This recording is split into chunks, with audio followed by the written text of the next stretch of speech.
Um, I am a Cal Poly Pomona alum from 2013. So I'm really excited to be back teaching at the school. I just graduated from the Harvard Graduate School of Design, getting my Master of Landscape Architecture and Urban Design, and have been a landscape architect and urban planner practicing for over about 10 years. And so some of my very specific interests, what I'm really looking forward to seeing from you all is the storytelling aspects of uh, change theory and how change processes work. And some of my work has been foregrounding graphic narratives and graphic novel comic style work that puts less emphasis on plan making and more emphasis on process. So happy to answer any questions, but thank you all for having me and really looking forward to your presentations. Professor Rini. Hi, everyone. Good to see you all. I think I know most of you and have taught most of you, and it's wonderful to see different students from different year levels all in one class. So I'm excited because I think this course sounds really interesting. At the beginning of the semester, Ronell and I had a nice discussion about design, site design, community engagement, and these are topics that I'm really interested in. So I look forward to seeing how you all dealt with site in different ways. Sorry, I'm a little bit in the dark because I'm in a dimly lit room with just Christmas tree lights. It's a vibe, Professor Rini. Yeah. Tis is the season. Right. But Trying yes. to get into the spirit. But to your point, this has been a very full semester. The students have done a lot of reading and reporting and a lot of learning of different ways to approach site analysis and really ways to identify different considerations that are most relevant to the stakeholders who will utilize the site, but also the different constraints that they have to be mindful while they're developing different landscape interventions. So I'm really excited. Last week we had 4 groups present. The presentations were really awesome. And I'm really excited to see the students' presentations from this week. So with that said, I'll go ahead and hand it over to you, Jesus. You should have access to share your screen. Yeah, take it away.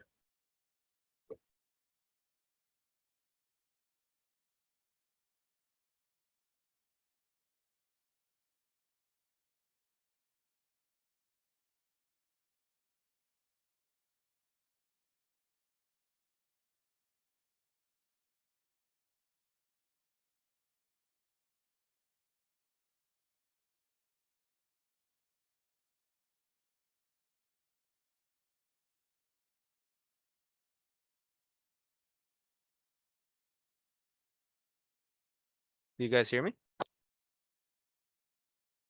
Yes. Sorry, I'm having like some issues here with. Do you guys see my screen? I don't know what's happening. Yes. Okay, so our project. Well, first of all, good evening. My name is Jesus Martinez. My classmates are Edgar Colio and Vivian Wu. Our project is focused on the Whittier Narrows. The Whittier Narrows is a water gap in the San Gabriel Valley of the Los Angeles County. It is located just north of Montebello and south of Belmonte. The gap is located in the southern boundary of the San Gabriel Valley through which the Rio Hondo and the San Gabriel River flow to enter the Los Angeles Basin. So the project, we wanted. Oh, this is Vivian's. Go ahead, Vivian. Yeah, so for the Whittier Narrows, we located a offsite we located a offsite area where we realized that it was incredibly mismanaged, and there was like a lack of maintenance, no landscaping, and just like an empty lot that we saw could have a lot more potential. So after a close analysis of the surrounding communities, we identified this specific area to focus our landscape intervention on.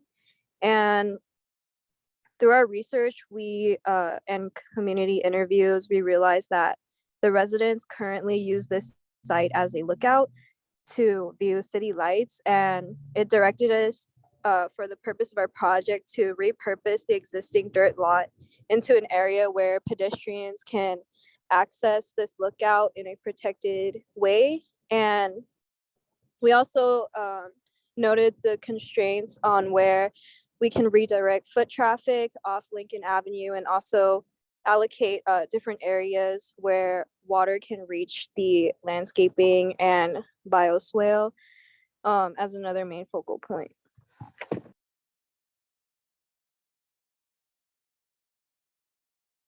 Edgar? Good evening, class. So for the design, our main focus was based around this area that you just saw prior to where Vivian introduced us. And the main concept there was to create a bioswale and be able to guide pedestrians through this section of land that was being mismanaged and not being properly used. So part of the design was to create both pedestrian access and create a bioswale, somewhere where we could reintroduce Cal natives, reintroduce endangered species such as the black walnut, and just kind of create a habitat and a place where people can actually enjoy and actually use.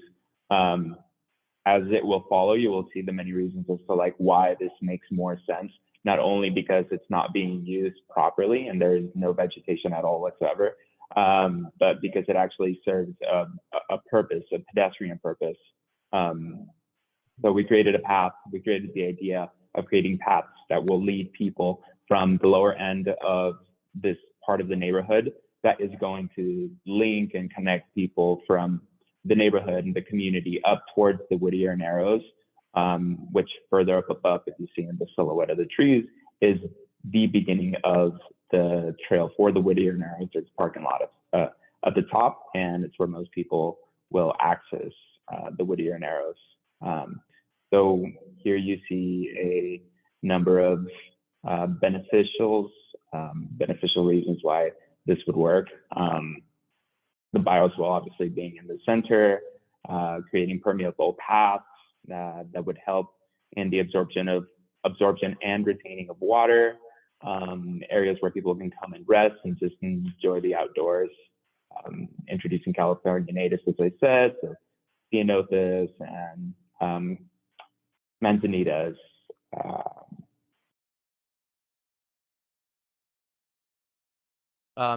Yeah, so this is more like a vision collage that we decided identified.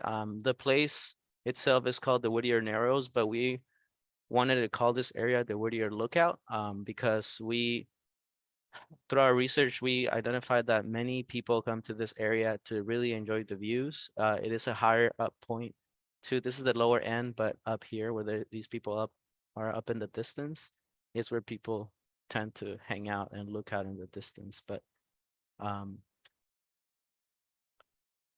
so some of the resident interviews while we visited the Whittier Narrows, they said they're local people here, so they said that growing up down the street, they would always bike with family on the exits of the bike path, but due to the lack of the bike safety and maintenance, they have stopped biking on this path, and now they do not bike at all. So the lack of the maintenance makes them not want to go into this area, even though they're right next to the house. And I can even actually speak for this because I live 2 blocks away from this place.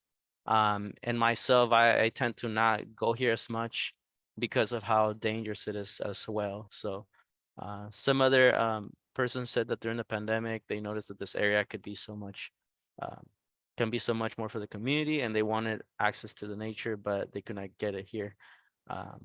They don't walk there because of the walking road is so dangerous. Again, that's something I had just mentioned.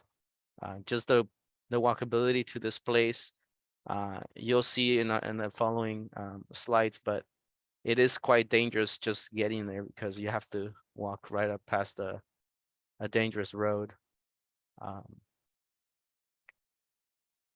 And this is you, right, Vivian? Yeah. So regarding the demographics, we noticed that the age in the El Monte area, most of the residents are youth under the ages of 5 through young adults of 20 to 24 years old, and that a lot of the residents in the community are part of a household with families, and we use that as one of our main drives for our focus of the landscape intervention. Next slide.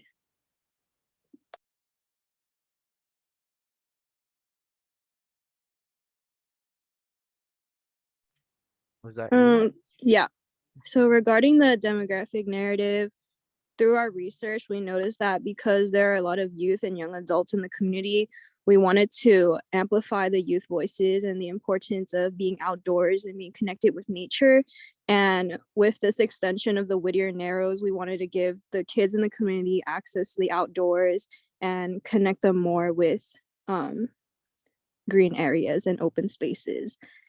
One of the residents also mentioned that they love biking the neighborhood with their friends, but they don't use the current bike paths because of the cracked bike paths, the mismanagement, and also that there are too many cars on the road, so that their parents don't usually let them go out by themselves.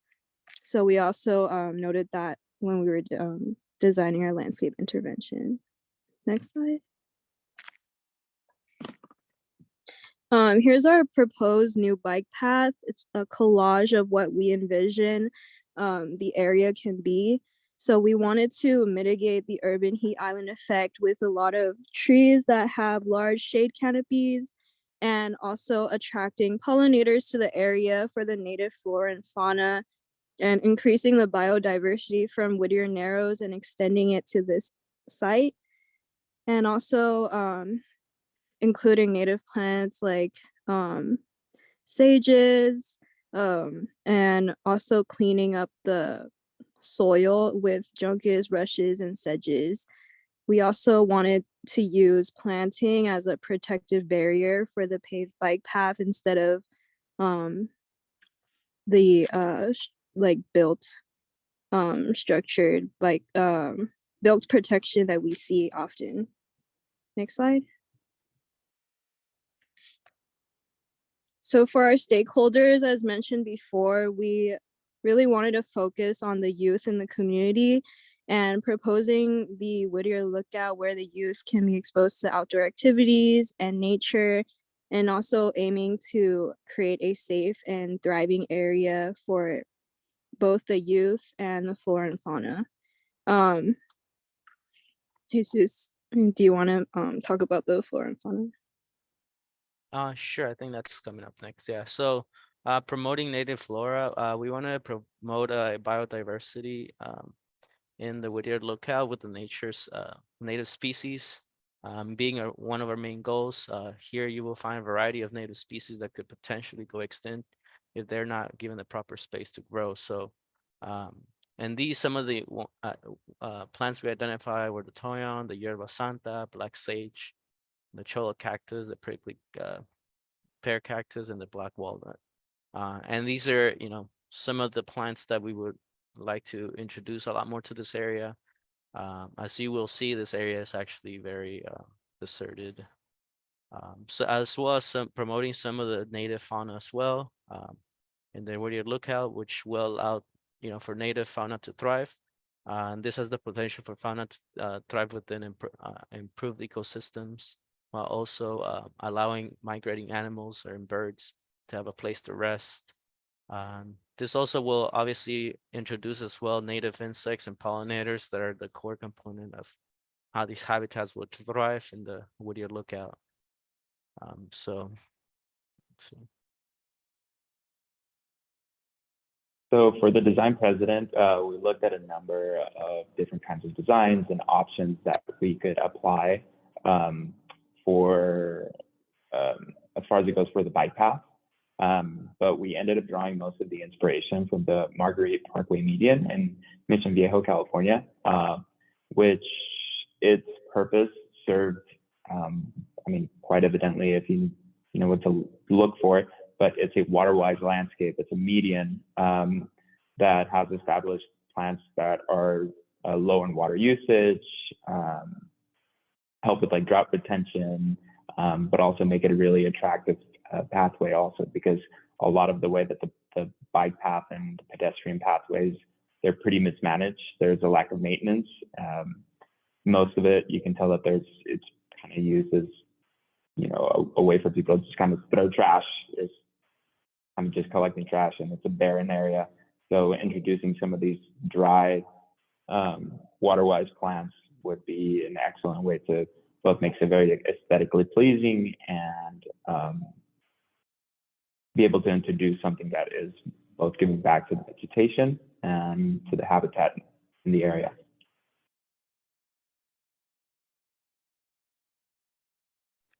Another design precedent that we looked at was the Blue Greenway project in San Francisco.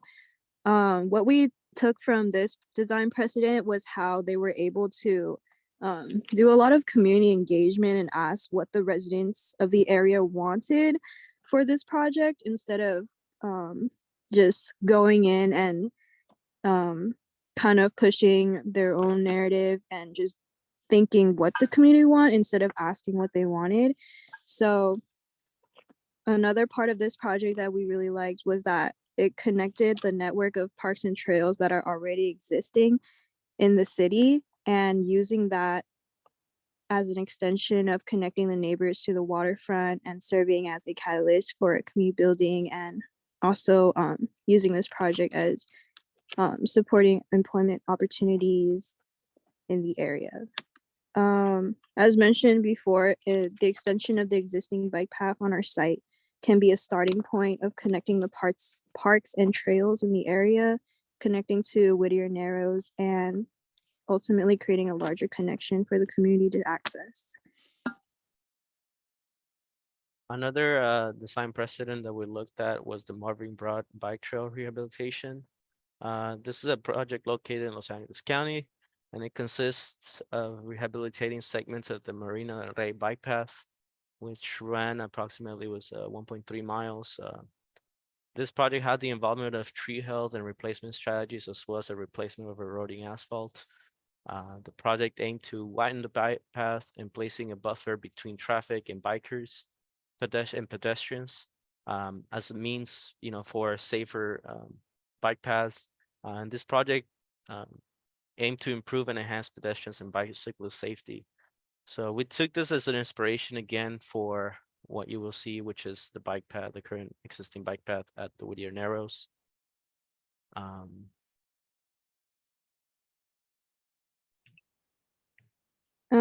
Through our narrative development, we found that some conflicts that exists is funding for a new green space adjacent to the Whittier Narrows, and how we can get part of the road dedicated to a bike lane, and also the maintenance of the area, like after the project is developed, how is it going to be maintained. Some of the values that we wanted to implement was environmental protection, a better ecosystem, and most importantly, safety for the people who are going to be accessing the bike path, and also the longevity of the site, of how we can properly maintain and manage the stormwater, and also focusing on how the plants can sustain for a long time.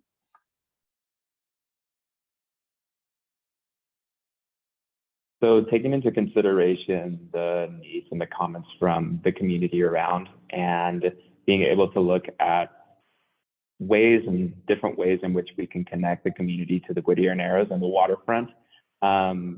We were able to identify, I mean, as much mentioned before, the bike path. As you can see on the top right photo, it's more so of a median than a bike path. So there's a lot of unsafe, it's pretty much an unsafe location. You're between, you know, a heavy traffic road and a steep hill on the other side. So it made more sense to decide to use this whole, as you can see on the bottom right photo, the lower area to connect the community and, you know, maybe try to find a way to redirect traffic from, you know, from the heavy traffic road that's on the top left down to the bottom where, as we had seen in the design before, would divide into different sections and redirect, you know, cycling and foot traffic into another route, which would be, you know, a much nicer, more accessible, and you know, more aesthetically pleasing natural landscape. This wouldn't only just be a way of connecting the residents to the Narrows, but it would also become more of a destination where people could also escape, come to relax, and just enjoy the natural environment. Could also serve as a place for education and relaxation. So it was the idea is to create a safer place for people to connect themselves, be able to come and enjoy, and just create a better natural attraction. So yeah, just better way to connect people from point A to point B.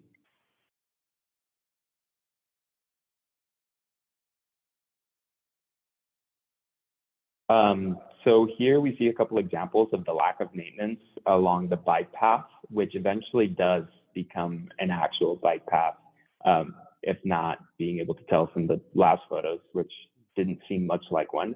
So the current conditions, they were just, you know, it doesn't, there aren't many great conditions here. It's kind of a barren area, no maintenance at all whatsoever. Looks almost more like a dump than anything. So when conceptualizing the design, the main point of interest was just the margins, being able to look at what's around it. The road as it is, you know, it's functional, but what made the most sense is to look around and, you know, be able to fix the most evident parts, while also kind of like being able to create like a moment while people are riding the bikes. So some of the solutions that we came up for this issue was to create more of a aesthetically pleasing and functional space that didn't necessarily need too much upkeep, as described in some of the other presidents.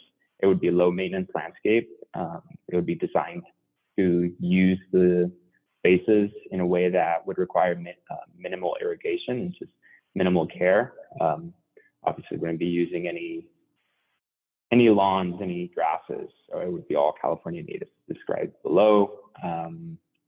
Yeah, and be able to also later along the lines be able to establish more permeable pathways within more attractive margins. We'd be able to, you know, also invite for better upkeep of this location. I think people would be able to take notice and use this pathway with a little bit more purpose and respect.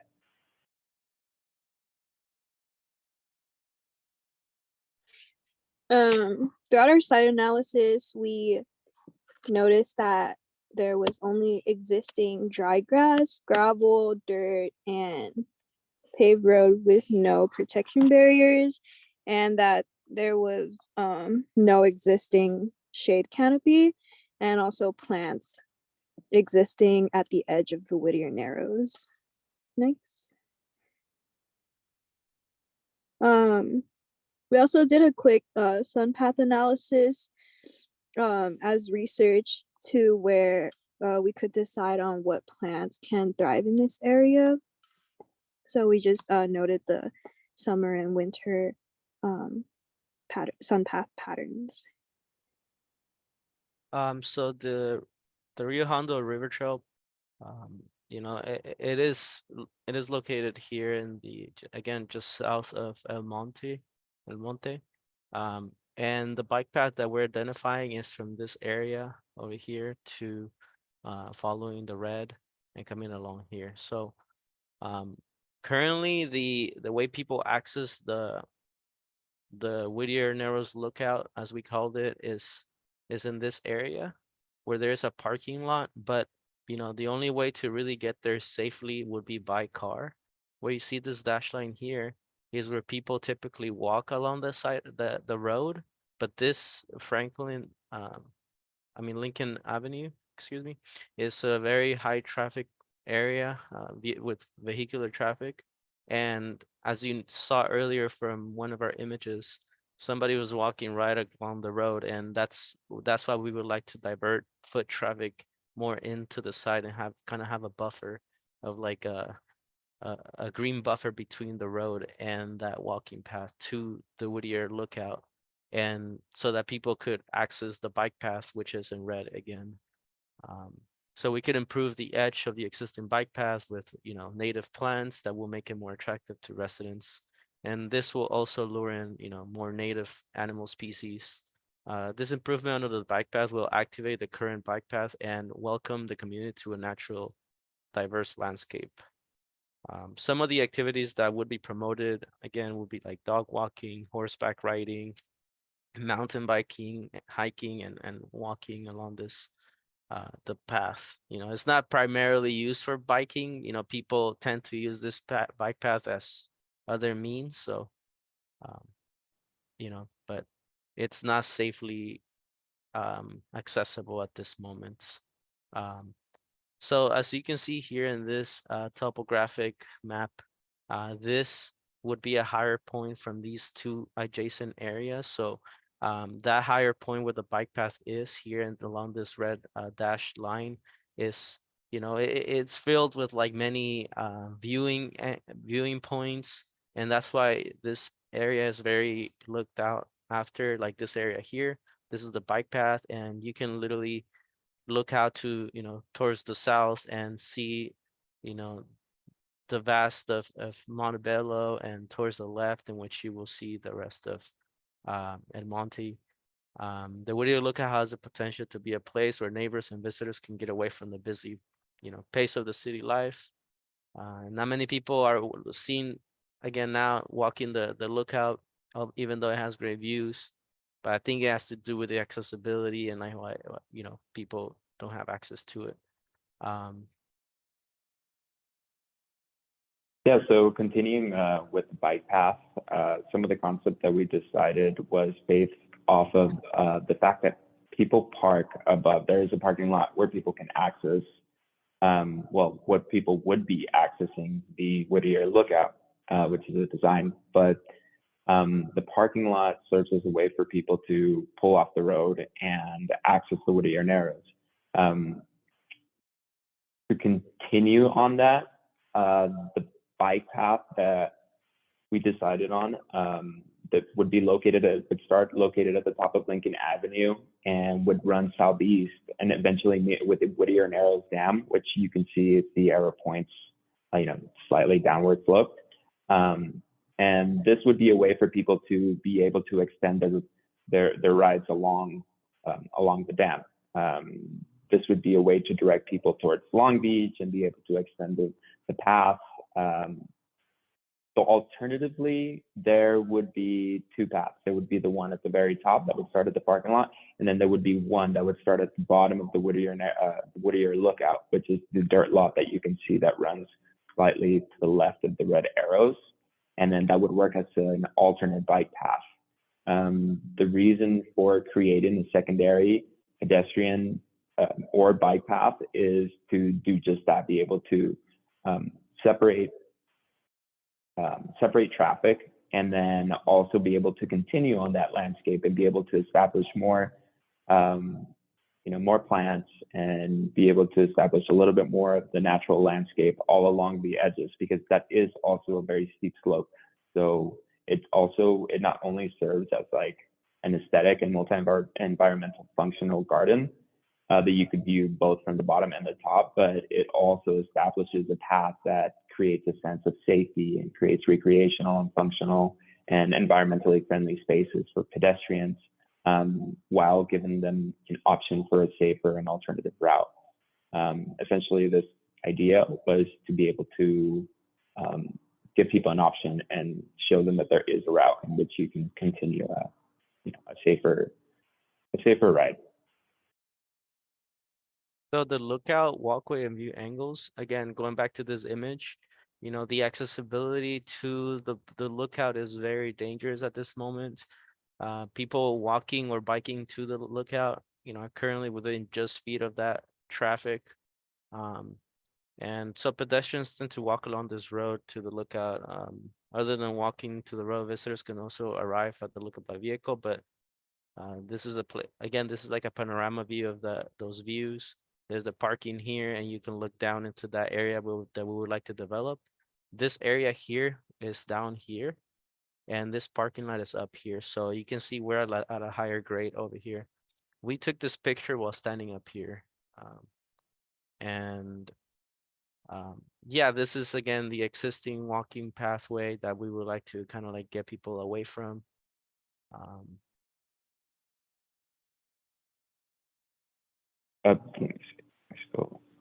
So the pedestrian access. So there is access on every side that you can think of. Whether it makes sense or not, whether that fence that you can see is either to keep large vehicles or pedestrians out of this area, the main focus would be to create this as an open space for people to be able to access it. The main access points would be the lower area, as you can see in the bottom left photo where the gate is. This would be the main access point from the lower point of the Whittier Lookout. And we would be using what is already being used as access to this barren area, but we would make it more obvious. As it is, the area is in poor use and it's overall unsafe. Steep slopes create for, just unsafe access and, just accidents to happen. So by establishing vegetation along the cliffs, it would also be a way to create for, soil retention and to keep as an erosion control. So we would use, as you can see in the photo on the right, after the intervention, we would still continue to use the two main obvious points of access at the very top where parking lot happens, and then on the very bottom where it's already very evident. So the gates and fences, they would be removed, and we would add the permeable path, as we mentioned before, and this would guide pedestrians along this path and be able to guide them from point A to point B, much like said below, by avoiding steep and dangerous hills and establishing native California plants, creating a meadow and access people from the top area to the bottom area and down to the bike paths. So the landscape intervention again would be, again, like these arrows here imply, pushing that existing walking path on the road towards the center of where the lookout would be, so that people could easily access from the street, the public street, into this central area. We would include a buffer of a green buffer between the road and that bike path to kind of like, give that sense of safety to pedestrians. And so that again, they just feel safer, at this moment, kids, I'm sure like a lot of parents don't even let their kids even go out here or, even on a walk or anything because of how dangerous this place is. So yeah, by implementing this green edge, we can divert that foot traffic toward the center where the pedestrians could safely walk, taking the opportunity to make the area more green to attract more visitors. Currently, the site is extremely dusty and the visitors do not use this area for any type of recreational purpose. So again, that's our main goal. I think that might have been it. Yeah. All right. Awesome job. Thank y'all so much. That was amazing.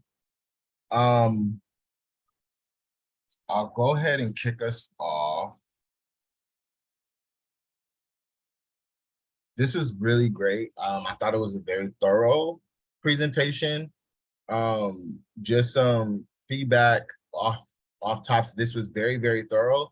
And I was looking for like, okay, so I don't want to take away from what you did, right? Because all of it was good. But for the parameters of this presentation, it was on the longer side. And one of the ways that could have helped with that was just like, because you brought up so many amazing points, right? Is just really kind of prioritizing which points you wanted to highlight, right? That's what was coming to mind for me. There are some things that I feel stood out from your project, like your intervention to introduce a bike path, your demographic priority of youth, and then your stakeholder of flora and fauna that you identified as well, which was I appreciated that. The other thing was, I feel like everything was in there and it was very, very thorough, but I wanted to kind of see it structured differently, because I feel like you started off with a beautiful visual of what your design intervention would look like. And so I wanted that to be towards the end as like more of a climax. And then it was like you had your site analysis, which was very thorough, but that took up the majority of your presentation and it was in the middle. So it didn't, I feel like the site analysis really sets up our understanding of your site. And so like when you were doing the first part of your presentation, I was like, I wanted to see like an aerial overview of what I was looking at as your visual for your site intervention would look like in context of the full site, right? At the scale of site. And so I got that when you started to go into your site analysis, but in my head, I was like, I would have wanted to see that at the beginning so that I can have like a better understanding on like where your intervention was happening and how it's situated. So if I had got that up front, it would have helped me kind of see the power of your intervention once it came to the climax towards the end, versus seeing the visual of your intervention up front, which was very beautiful, very dynamic, but at the same time, the rest of your project kind of took took that visual away from my memory because it happened so early in the presentation, versus the site analysis setting a foundation of what your intervention is kind of being built upon from what you identify. And I really appreciated your site analysis because you did a great job with identifying the existing challenges of the site. But like I was mentioning, because of how thorough the site analysis was, I wish that you would have prioritized what you all thought was most important, which all of it was important and all of it was good, but to make the presentation more concise and shorter, if you would have prioritized some of the areas you thought were most important and focus your site analysis on there, and then let that then lead us into what you proposed for your landscape intervention, which I really appreciated the concept build that you had on your sitemap. But I wish it would have culminated with the visual that you showed at the beginning of your presentation, which was your intervention concept visual. And so that's what came to mind for me. I have some other things that I'll ask you all after we hear from our guests, but I definitely want to hand it over to Professor Rini and then Natasha for you both to give your feedback on your thoughts from the presentation. Yeah, great presentation and really thorough. Just to piggyback off of what Ronell is saying, I was also confused at when presented with that image at the beginning. I immediately wanted to know where it was. And then even as you were presenting, the whole time I was trying to figure out, I wonder where that image is. And I kind of figured it out at the end. But yeah, the sequence in which you tell the story is super important. And I think one question to ask yourself when thinking about, okay, how do we start? I think you want to ask yourself, what are the key features of this site that I want to, tell my audience, and just assume that we don't know your audience doesn't know the site, so you have to start from the very beginning. And for me, I think one of the key features is the topography. It's very varied, and the topography seems to drive your design as well. A lot of your decisions are about that topographic condition of the location of the bike path with respect to the lower main area that you're designing. So a section could have been really useful for that if you had cut a section across so that we could see very clearly what is even the scale, like what is the scale of the difference, the change in elevation. So we could sort of imagine a human being in that space. With all of the aerial views and photographs, those are helpful, but I think scale can be a little bit ambiguous in such a vast area. So that's where like a scaled section would have been really useful. And then the other feature I would say is the view. I mean, your project is called The Lookout, so I immediately was expecting to see what that was. So if you wanted to start your presentation with a compelling image, which I think that was the reason you put that image at the front, maybe start with an image of the existing site, but what is the main feature of that site? And you could have, maybe it was some kind of panoramic of that lookout that drove your design. I mean, that's the whole reason for you wanting to make these interventions, because there's this beautiful view, but it's hard to access and it's dangerous, and it's all about accessibility. So yeah, those would be my suggestions for, maybe how you could have started. I was really compelled by your stakeholder group, or I think there's a lot of potential in that stakeholder group. I mean, youth, you identify that there are significant numbers of youth, but youth are also attached to maybe other additional stakeholders, like the schools that they go to or the groups that they belong to. And even amongst that group of youth, there's different age groups. There's elementary school kids all the way till middle school and high school.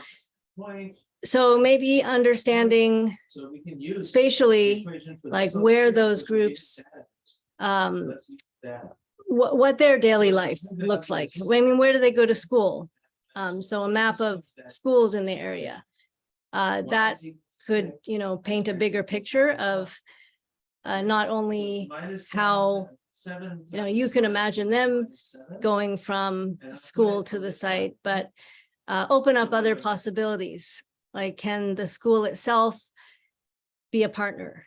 I think when it comes to maintenance and community engagement, I think that should go beyond the beginning.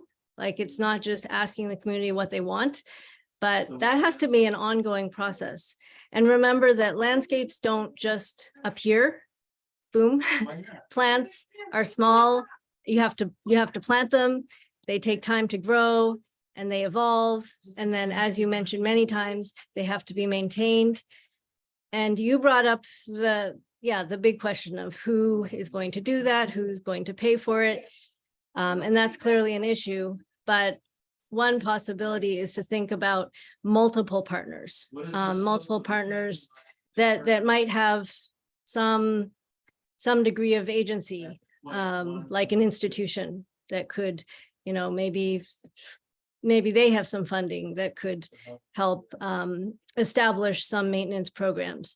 Wouldn't it be fun if some of those youth got to take part in some of the planting and, take ownership of it? That's another way to attract people. So it's not just attraction as in beautiful plants. I think we have to be careful not to assume that just because you make it pretty, people are going to come. It's more than that. It's actually personal investment in a place that makes people enjoy it, take ownership of it. So think about, yeah, really think carefully about how to expand your stakeholder base, and how they can be actual participants on that site. And time, how it evolves over time. You can't, a landscape just isn't that final picture. It would have been, I mean, if you're to develop this project, it would be wonderful to see like time-based analysis, like how different scenarios of how it might look as the plants are growing, as people might be working and tending to the plants. So yeah, I think I'll leave it there. Let Natasha take it from here, but thank you. It's excellent presentation. Thanks, Rennie and Renella. You both said really amazing comments that I definitely agree with. And I think you all spoke very intelligently, like very eloquent presentation. It seems like Renelle has really bled into the way that you present. And I think that's great because you're very clear, which is a very important skill to have. And so just to piggyback on a little bit of what Rennie was saying, you did the interviews, right? You went there and you spoke to people.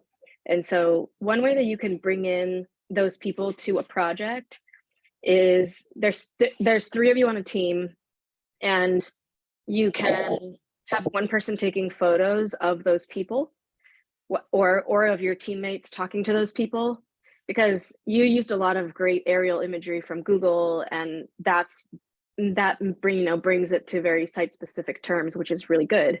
And so if you do the same thing with your interviews, that I think brings in another layer of your process that sort of gets shoved under the rug, because you can speak about it very well, but then you don't really have the graphics to bring it through. And so that's a very easy way to bring in the community too, is to show the faces of these people. And I think the way that you presented was a bit jumbled too, because you showed us up front like what this thing looks like. And I think a beautiful image, a beautiful photoshopped image of the existing condition to kick it off would be great. And also the kids who you talk to or project speaking to in the future.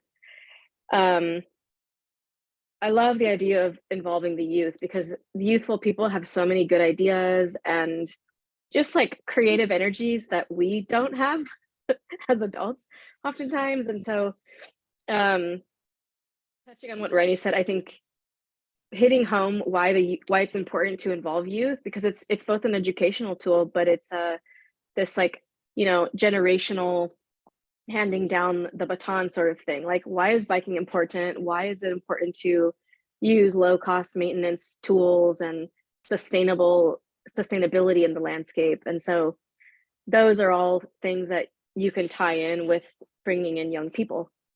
But overall, great job. Really nice. I know this is a class, not a studio, so our comments are probably very like studio driven, but nice work. Thank you. Yes, again, just really awesome job. Just be mindful of your flow, right? Because again, I feel like you had everything in there, but really just identifying the flow of it, right? Making sure that we get a clear understanding of the existing site, right? So that's your site analysis, and you have some really great pictures to communicate that. And then I really appreciated the design precedent, but that's also something that can come up front, and that can be a great way to kind of start building the framing for your diagramming, right? So the things that you're prioritizing on your site, your design precedents spoke to that, right? You talked about community engagement. So I appreciated the Greenway in San Francisco that you all highlighted, and how the component that you took away was the community engagement. And so really looking at, okay, this is my design precedent, this is how we incorporated it in our project, right? So everything should be a foundation setting for how you're going to show us how you incorporated it. The other thing that I felt was an opportunity was your legends. You had some symbols in your on some of your visuals, and the legends were missing, right? And so I was looking at the description, and not all of the descriptions were connected to the symbols. And so whenever you're incorporating symbols, you definitely want to have some legends to communicate what those symbols mean, just in case you have folks who are going to need that context, right, to interpret what you're communicating. So that's something that I wanted to see. I wanted to ask a couple of questions to y'all.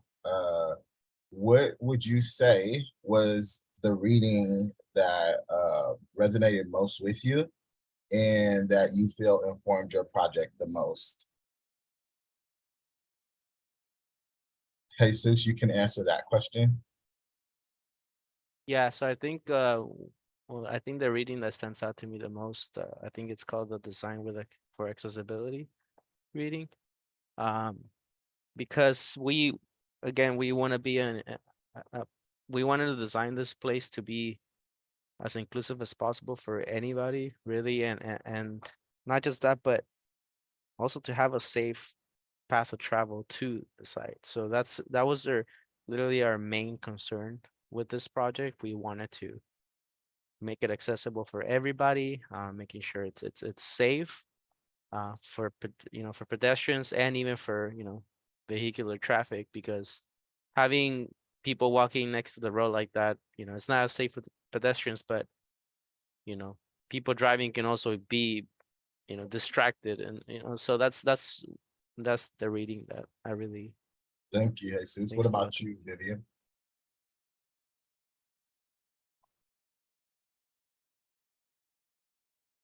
You may be on the, yeah. Yeah, just to go off of Jesus's point, designing for accessibility was the reading that we really focused on, because a lot of our interventions were focused on accessing these bike paths. So how do we make them accessible for like both the youth and the elders of the community? And how do we make the entire site ADA accessible too, was also another point that was mentioned when we were thinking about our landscape intervention. Awesome. And Edgar, I'm gonna switch it up for you. Which one of our guest Yeah. speakers inspired you the most, and how did it influence your approach to your project? Oh gosh. She is the designer. She was, I think, one of our first speakers.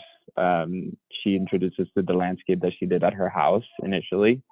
Brandy Williams from Butterfly. Yes, Randy. LA Butterfly. Yeah, Butterfly. Yeah, Mhm. she was great. No, she was very inspirational, and just me myself having like a background with plants and a little bit of like residential design, a lot of that stuff really resonates with me. I'm usually more plant focused and plant based, so the whole architectural side of it, not necessarily the residential design aspect, is relatively new to me. But yeah, I think that resonated with me a little bit more, because there's a lot of ways that you can involve the community using plant design. It attracts people, much like she said. People walking by her house are always stopping to speak to her and asking her how this works, or it's like there's so much diversity and biodiversity, so it invites for conversation. It attracts people to a design and gets people's interest initially right off the back, so it can become a very like educational point. But I mean, also to like go back to like what the reading that mostly inspired this was also what they said, the Design for Accessibility, because it allowed for like effective communication, which I think that was the focus. And the design around the path and the bias well is supposed to have an effective communication. It is supposed to communicate with the community, and it's supposed to expand on inclusion. And obviously accessibility just keeps coming up, so also like growing awareness and just creating more potential for new design and for growth and for identifying the people of the community. So yeah, I think those relate to the big key points that I gained, that I try to apply from my end. Well, Y'all did an amazing job on your final presentation. Go ahead and check that off of your to-do list. Yes. Congratulations. Job well done. Thank you. Yeah, great. Thank you guys. Really appreciate it. And all your comments are very valuable and definitely taken into consideration for the rest of the semesters to come. Awesome, awesome. All right, so we have Stephen coming up next. Stephen, I'm gonna go ahead and give you access to share your screen, and we'll go ahead and jump right into it.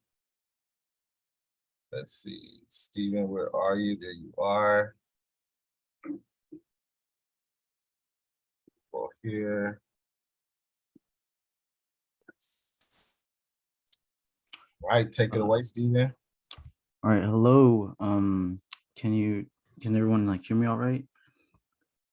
Yes. All right, cool. So I guess I'll take the baton from here and let's see where we go. So I'll be presenting the LA mission.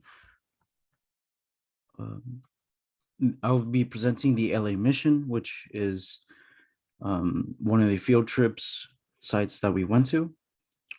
Getting into where we went to Skid Row here in LA, and we can see like images of how the mission looks. It's located on East 5th Street. And one of the things that was left off from the site visit was this quote, or this Bible verse, which is, "But God chose the foolish things of the world to shame the wise. God chose the weak things of the world to shame the strong." And it's sort of this narrative that I'm driving through the concept that I want to bring in with the LA mission.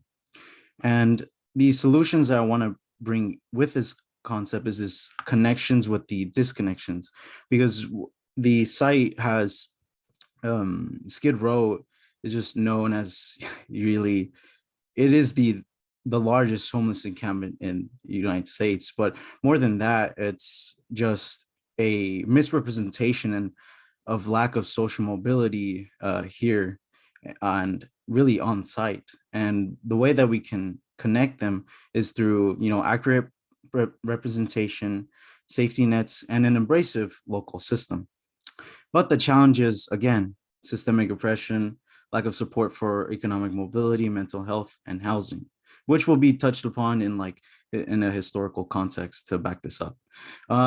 But before I get into it, throughout the course, I was provided this really deep lens. One of the readings that really connected, really just sparked this experimental, this experimental prototype into all these landscapes from this book. On the bottom left, you can see there, and it had these papers of different ways one can approach site analysis, but really we're just trying to have this rural revitalization. And what that means is that, going back to our roots and just where we were from, every year we tell in, the public education that we lose, many people in the agricultural system, but, nothing's really done to show that importance and value and just growing. And this book really just touches upon that and how to bring that and experiment with that. Another is designing with accessibility. And this was also attached with a documentary. And designing with accessibility, I think Jesus also talked about it. And one of the main points about designing with accessibility is that if you design with people with disabilities, and just you're designing with just with people who just are really struggling, physically, mentally, when you design for them, you're really just designing for everyone. And that benefits just everyone. Think about even ADA, and just how if that wasn't there, it'd be steps everywhere and just a whole mess. But attached to this, the Design with Accessibility was the Crip Camp documentary, which is about this camp where people went to.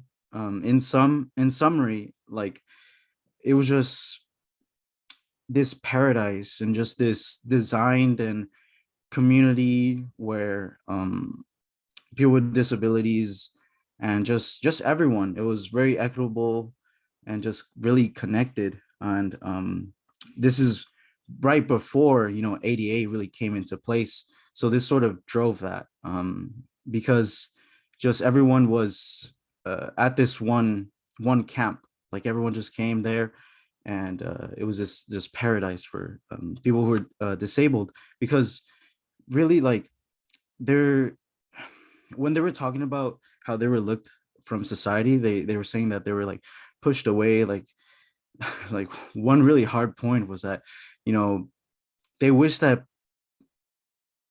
that or not they wish, but some people like make it out to be that they want the worst for them, right? And they feel in that because of just how they're represented, or just a lack of representation in general. But this documentary really brought it out, and I really recommend for you to watch it.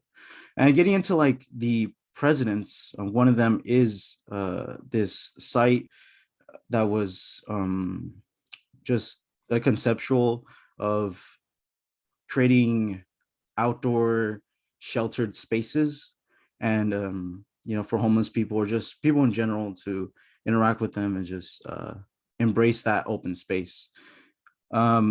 Another one that I found was from ASLA's competitions. This is one showing a landscape solution that is just recycling and using what is just existing. You can really see on the top right, they put an emphasis on using what is there, you know, cardboard, shirts, and just really going from the ground up. Another thing when I was like researching is what are the existing systems? And the existing systems that we have right now in the US are just really these like, it's called parasite housing. We're just attached to the building, and it's very not like there's no aesthetic to it. I feel there's no connection to place or just to the people there. And we've really been seeing this movement towards like tiny houses, which is just a tinier version of what we already have, instead of creating this like really connective piece. And that's what I got from the research and presidents. So back to the mission, and it was one of the sites that we visited, and it's a religious institution, and their core values really relate to just a empathetic approach and just letting people transition in between, and just really just passive approach, I would say, from just letting people come in and boosting their social mobility by being connected and having a guide, which is what the mission wants to set out to be. And it is the mission of the Los Angeles mission. So getting into my landscape intervention, we're here, California, more specifically Skid Row, Los Angeles County. I mean, Skid Row in Los Angeles County. And what is the LA mission? Is it public or private? And what specifically is the like landscape to the LA mission? And I would say it's like right here, because it is the transition between public and private. Getting to the site analysis, it's very it's very like intense pollution in the area. It's a very urban and industrialized setting. There's high pass, intense heat and intense cold because of the concrete and just the whole environment. Another environmental fact about this site is that it is located in a cold air basin, which is influenced by the nearby ocean. You can see how close it is. and is also in a heavy industrialized area. You can see the nearby, just really concrete. And another, if you look deeper, it is located in a homeless encampment, one of like the largest in the United States. And it is a site designated to provide shelter that is managed and supervised by management agencies to help without a home. And going deeper into like the social analysis, we can see that there are these connections on Fifth Street. There's the Los Angeles Library, Pershing Square, which is a park, and the Los Angeles Art Walk, which can be expanded and can just come along Fifth Street, just really getting these connections that are nearby and bringing them in. Skid Row is also in between these really economic heavily districts. We have Little Tokyo and Toy District. Above on the right, we have the Art District, Flower District, and Fashion District, all just really in this economic intense center. And also it's connected to the LA Mission Donation Center, which is one mile to the right. Getting to the day in a life and what these people experience and just the historical context I was mentioning. In 1950, Los Angeles County was founded. And then in 1950, the LA Mission was founded. And it was not until 1930s, really the 1970s is when Skid Row came into the LA County, because in 1936, a Blue Ribbon Committee obtained the project to really just push all these people, all these homeless people into this area, because it was just this area of really poorly economic it was because for context, the site was mostly male, coming into like the 1870s with the Los Angeles Railroad. And then the Great Depression sort of hit, and the project area was already this really economically poor area. That's when the project community grabbed it, and it just sort of just went downhill from there, because it became the spot where all the homeless people were pushed. And we can see that to like going more in today, we're seeing change into how we fix that and how we approach that. Instead of pushing people, we have in 2017 Measure H being passed and supporting just grants and policies to socially mobilize people and really just give them shelter, because that's how you solve homelessness. You give them a home. Going into the data here, 2022, most of them are sheltered now, but 44% are still not. And most of these people are, middle-aged to their early 60s. And we can see that most are suffering from mental illness and substance abuse. When I was there at the site visit, some notes that I took down is that they really wanted to drive this point that the LA Mission is a Skid Row's living room, and that fencing is offensive and being unhoused is not a choice. And they wanted to really push this stabilization model where just we bring in people and we just try to just keep them on track, stabilizing them. And, if they're really slow in their social mobility, they're still mobilizing themselves. And again, in that narrative, the Corinthians 1:27, because it is a religious site. And for my landscape intervention, I wanted to create an active space that would respond to the lack of social and environmental connections on site, because as the analysis, I wanted to bring in these connections which are not really existing. And then the way that I want to organize a space is the bottom is to gather and the top is to embrace. And really pushing that narrative, 1 Corinthians 27. And what I got from that verse is that, and just looking more into religious institutions and what a mission is that it's it's the mission's mission to help you understand your journey and your experience and your connection to God, because God is humbling and God's work is restful. And my design goals were to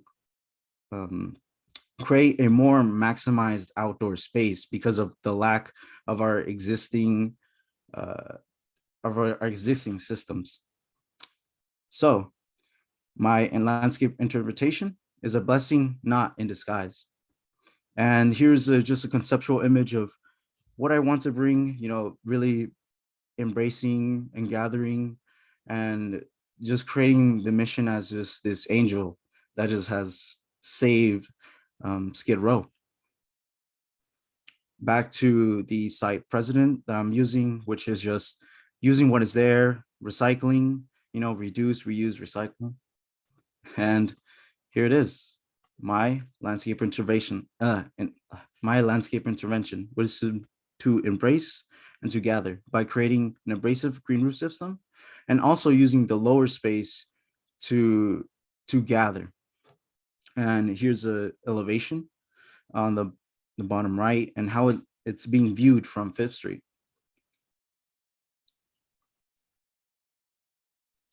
And here is what I want to do for the green roof. And I really wanted to create this low maintenance, high energy model where I wanted to embrace food on the top and then embrace rest, creating this,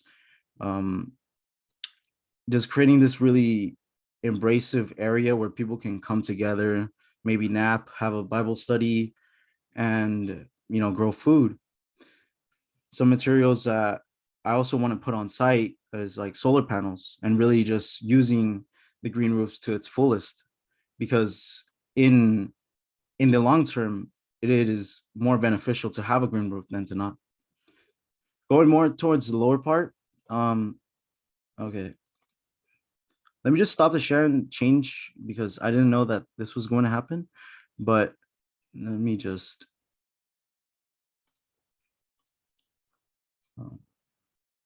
show the final intervention, which is the bottom space.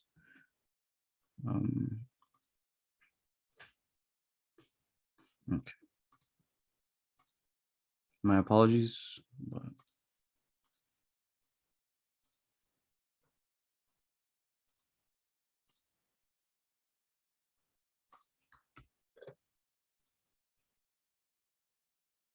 could you see my screen? It's a blank screen, isn't it? Sorry, I've been having some technical difficulties because these. Okay, there you go. There we go. So for using the bottom space and really, okay.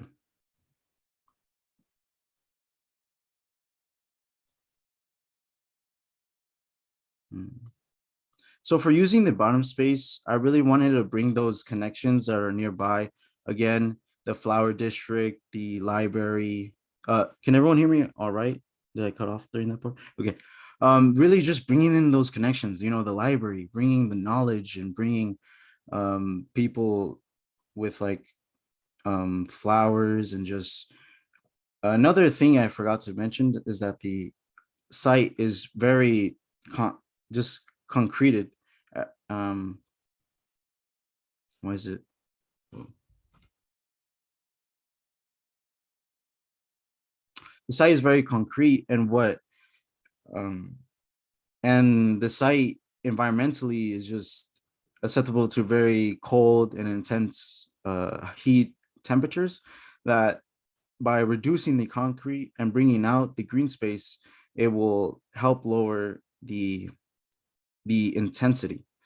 And one really key thing that I want to bring out is just using that space to even just break it and just use what is there. Why don't we just break the concrete, plant the tree, or if not, plant from pots and just maximize our space.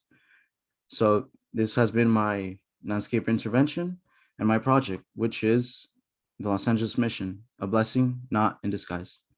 Thank you.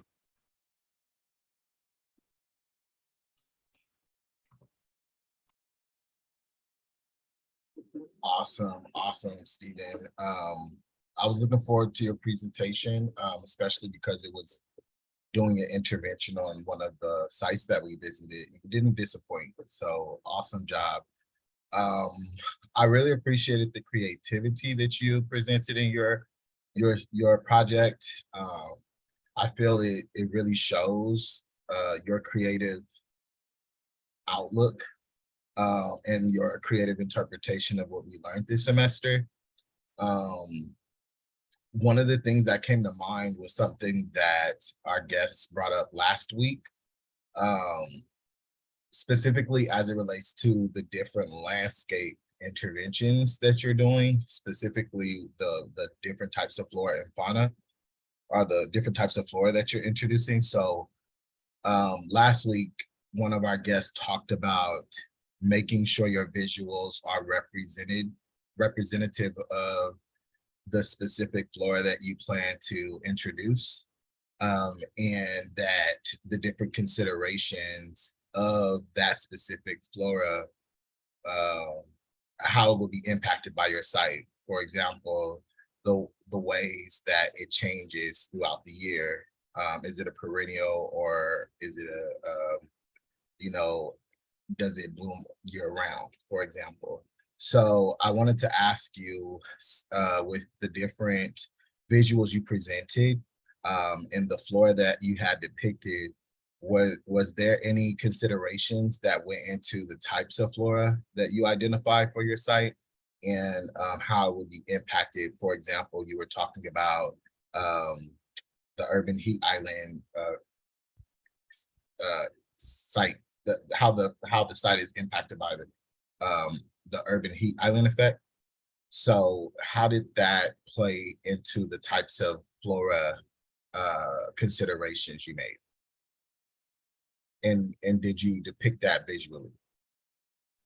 Yeah, most of my planting is California native, or it is just, well, all the stuff that is on the way I organize it is that all the stuff on the lower half, like the parking lot and just the lower space with the gathering, is just going to be all just native and native California plants, while the top space where it's embracing really have it heavy on California natives. But since the intense, heat and the challenges, right, using just what I looked like, I did some research on what plants could be put up there, based on like green roofs, existing green roofs, and just existing planting pellets. So that was my approach. Like, I wanted to, whatever we have planted in the ground, keep it native, and whatever we have in planters that could be external, or it could from the flower district, is just implementing my approach to the challenges was that, like, if it was invasive, don't put it in the ground. Thank you for that. I really liked your presentation a lot. I appreciated the way that you framed what influenced your project, the different readings.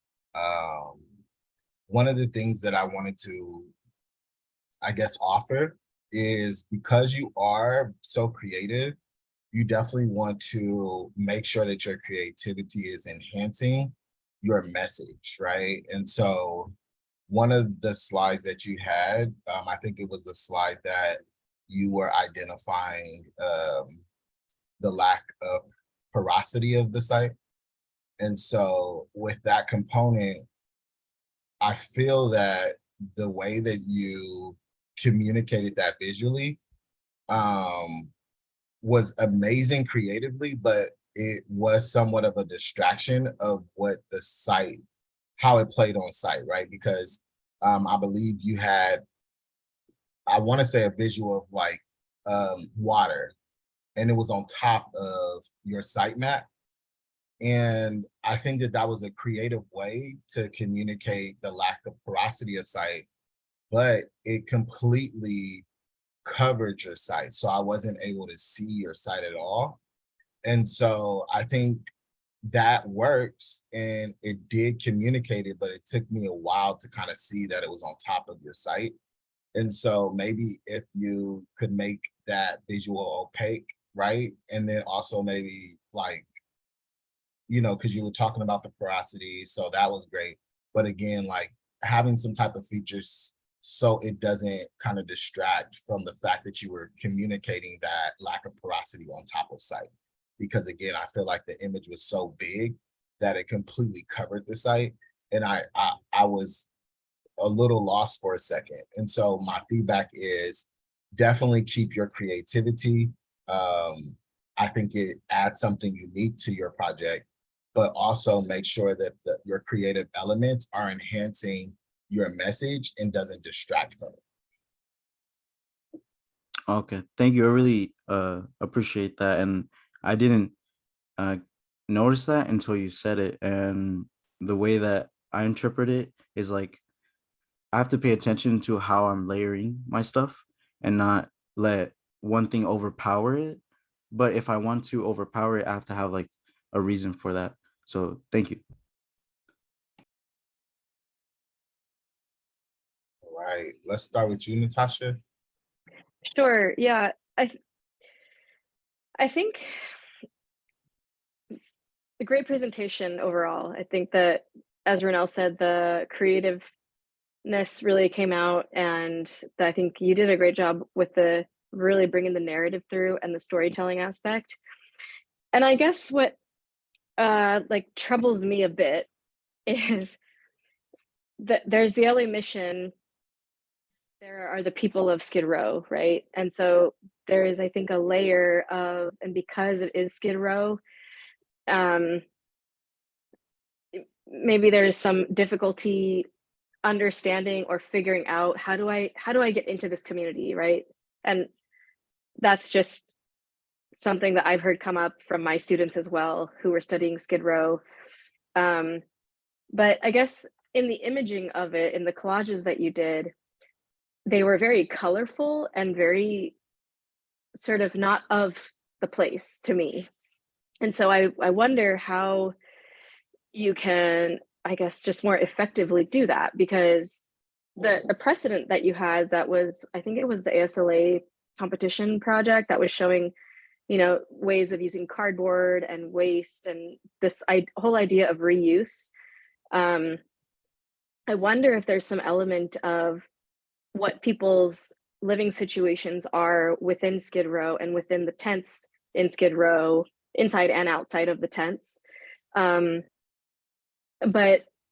what is something that would be useful for them, and how can the mission better serve that and facilitate that whole process? And I do believe that the mission would, they could be a sort of a catalyst for these pieces of tent life coming into their space and being a public platform for that. I love how you had that arrow that said public and private, and we're right in the middle, because that's the great distinction, or lack, forgetting that distinction, which is great that you did. And so I guess I'm just curious, how do we make collages of things that are of that place, rather than this very flowery, sort of magnificent aesthetic? And what is that ideal aesthetic that then we would be thriving for? Okay, so I think first, that collage is more of like what I want to bring to Skid Row. And I think I need to like, one thing I want to tell everyone is title your collages. I think having a title for your collages will give a frame, because you can place a frame and it can have the edges, but if you don't have the context for it, people will get kind of lost. And I think that's what kind of happened here, because I get your question. It's like, how do we make these beautiful collages out of like these very gritty and just very hard to approach landscapes? And I think the better way of just doing that is just like what you said earlier to Jesus, take pictures, ask questions, and just if if we just made a collage of like what is existing to like with what is existing, instead of like I made that collage by, you know, going off of Google Images and going back and forth. But to really get collages, you have to be specific about what material and where it fits in with the other materials. And what you do is you just follow the edges and use the context of what is there. So like, I think for what you're saying, I would bring, you know, these Polaroids or just these images together that capture like maybe what works more is like a historical one and just real images of that place. Because you're saying, how do we describe something using our own words when it's like Well, we have to use their words too, no? And that's what I'm saying. The words yeah. are the images that you take, because an image is 1,000 words. And Also, it too, depends like what you're saying. So you take those images and use them. I think just to uplift what how my interpretation as well, is one of the deliverables was like a graphic narrative of your target demographic. And I do think that that was an opportunity to, you know, spell out a little bit more in your project as far as who was going to be impacted by your site intervention and who those folks were, right? And so you did have the data for it, but there weren't a lot of visuals to depict your target demographic group and their needs as it relates to your intervention and how your intervention was responsive to their needs, right? And so like that was kind of what I think what my interpretation was from what was stated. And like that was an opportunity in your project to really drive home how your intervention was responsive to your stakeholder groups based off of your analysis of their needs, which was an opportunity. Because I think your project really highlighted the mission as your stakeholder, which was very powerful. But the end user of the mission services, as well as your design intervention, there was an opportunity to call that out a little bit more. And so, for example, when we did the site visit, you were there, right? And so like a lot of the experiences that we had, as well as when Monique came, there was one of the lectures that we had did, and we had some folks from Skid Row that we spoke to. One was Window, and one name was, Yeah, it's Joe, all right? Joe I or want to say Window, but it might have been Joe. yeah, But because he Joe was could have been mentioning somebody else Yeah. that we spoke to while we were there. But Window was in our lecture, as well as Michelle, who was at the White House, right? That you actually, it was Edgar and Naui that were there. That met Michelle. So, but in relation to those stakeholder narratives, really trying to figure out who your stakeholder groups and how you're communicating their values, their needs in your intervention, and how you're recommending, for example, the mission respond to that stakeholder group as well, right? Your project is amazing, and I think it does respond to the mission's needs, but less so the target demographic or stakeholder group of the mission's end user as well as your site's end user.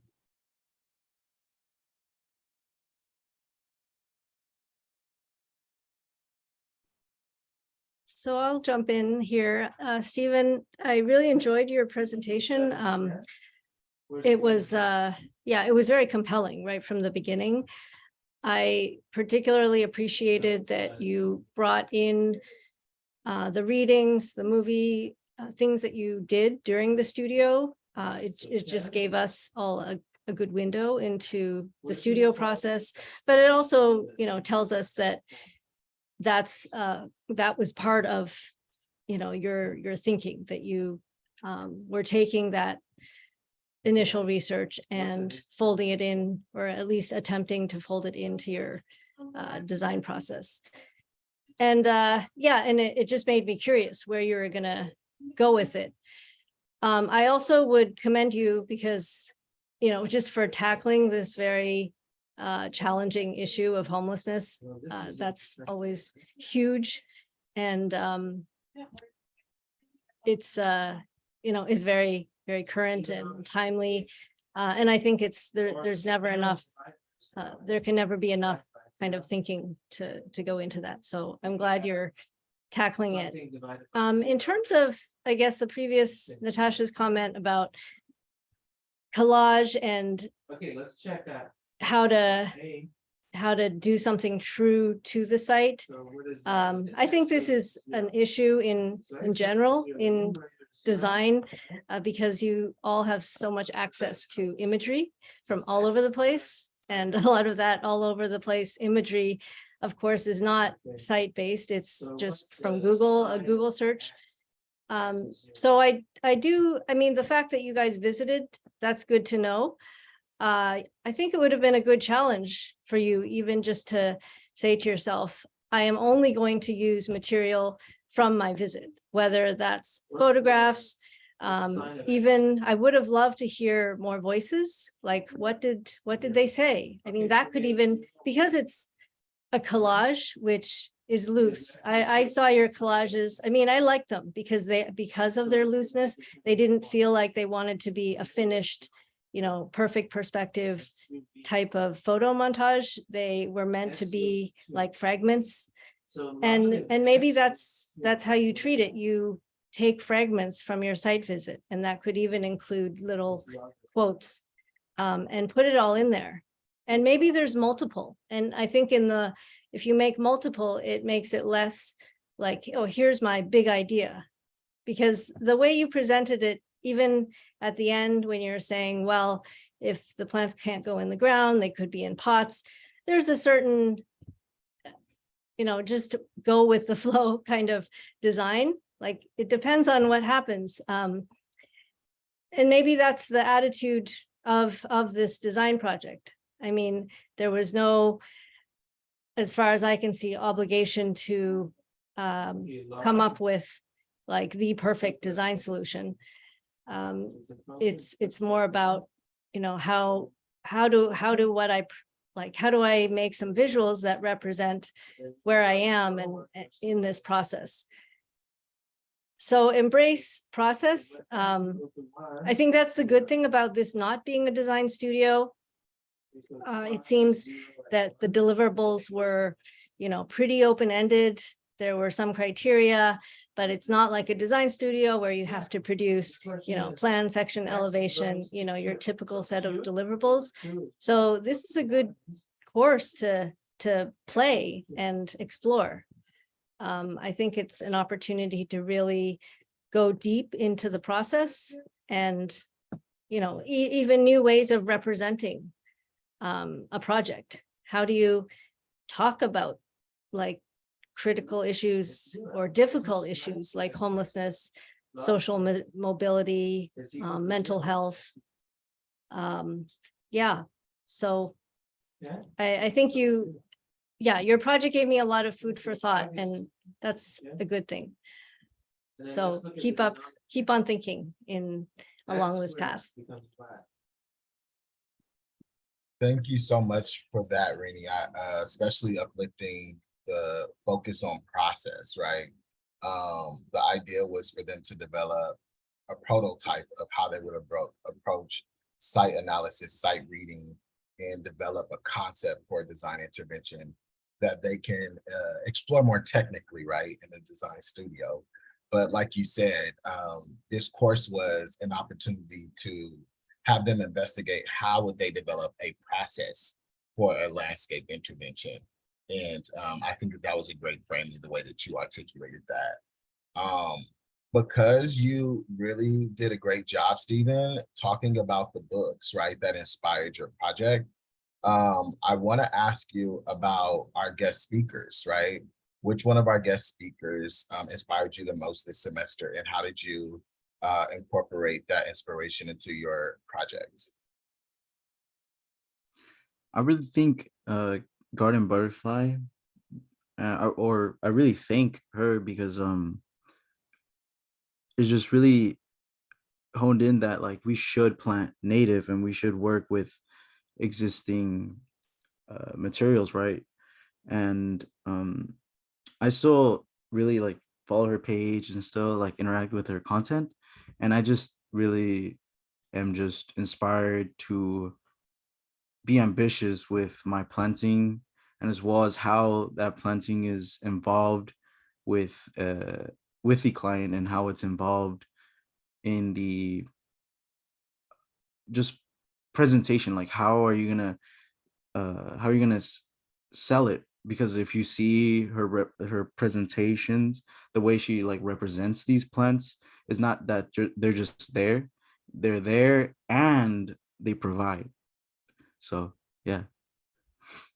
I can't wait to share with Brandy how much she inspired everyone this semester. Yeah, great job, Stephen. Go ahead and check this off of your list of things to do. Up next, we have Jenna's group.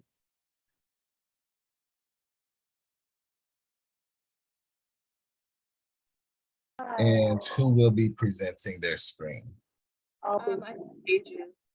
Paige. Okay, awesome.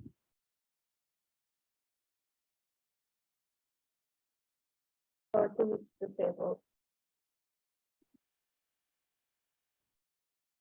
right, take it away. It says it's disabled. With the screen sharing disabled.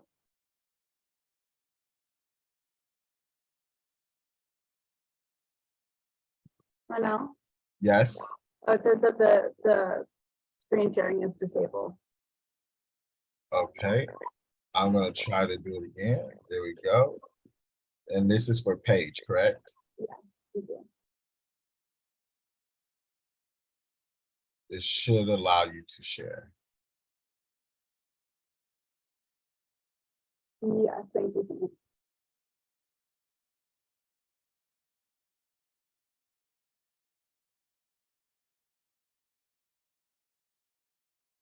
Okay.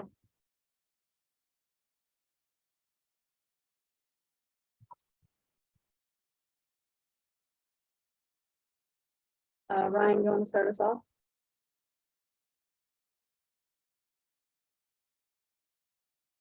Ryan? Sorry, I didn't know I was muted. So we covered the Ascot Hills Park, and my name is Ryan Wolford, and I am partnered with Paige Pritchard and Jenna Dokwe.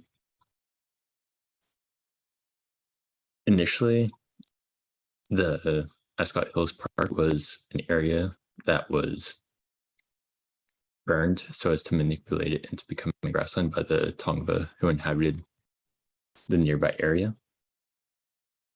Eventually, it was divided into ranchos, and the park falls within Rancho Rosa de Castilla.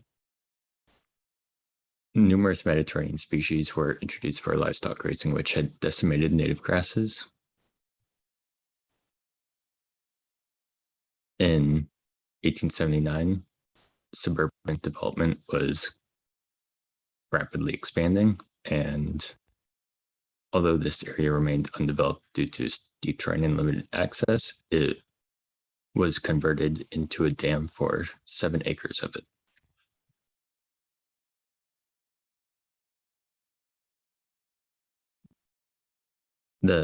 In 1987, the dam was replaced by a water storage tank that was 30.7 acre feet. And the entire area was fenced off, resulting in the policy of the park being closed. More recently, the area has been under dispute between a developer focused in residential area and the people surrounding it, the park that is. However, as of last week, GAMA informed us that it was successfully prevented. The area surrounding the park has a significantly high Hispanic population, as well as people of working age. the Hispanic population being over 80%, and those of working age being nearly 60%. The area was also recently gentrified.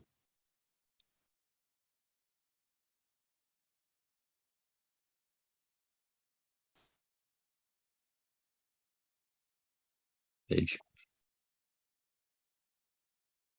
So some organizations that serve the park include Ascot Hills Park Green Team, the Ascot Hills Park Advisory Board, Herman Church, Los Angeles Rec and Parks, California Trails and Greenways Foundation, and Northeast Trees. And in addition to these organizations, students from Woodrow Wilson High School and members of the nearby communities volunteer for cash cleanups at the park. The LA-based profit Northeast Trees is a grassroots community-based environmental group that has been a mission to address underserved green space like Ascot Hills.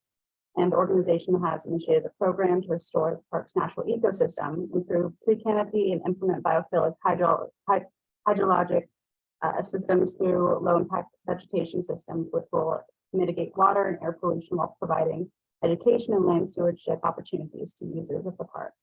And they have also started to introduce native plants back into the park while mitigating the spread of invasive species. Today, Ascot Hills is a popular destination for hiking and other recreational activities. Local testimonies report that park isn't actively staffed. It's lying undeveloped. There's a lot of rusty fences, derelict signage, trash bins, and unmonitored trails that hinder the park's accessibility and use by the community.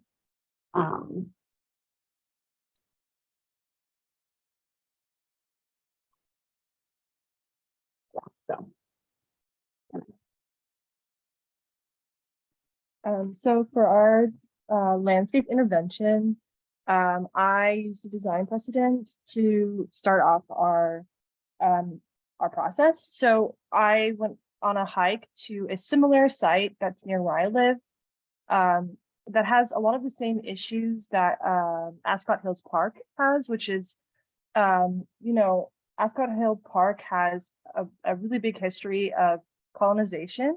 And with that came invasive species, and those species has completely taken over any semblance of like space and nutrition in the soil or anything that the native plants would use to survive. And so with the long-term drought that we're having in California, we need those native species to keep those parks alive. So for the design precedent, I went to Topanga Canyon State Park, which is similar to Ascot Hills.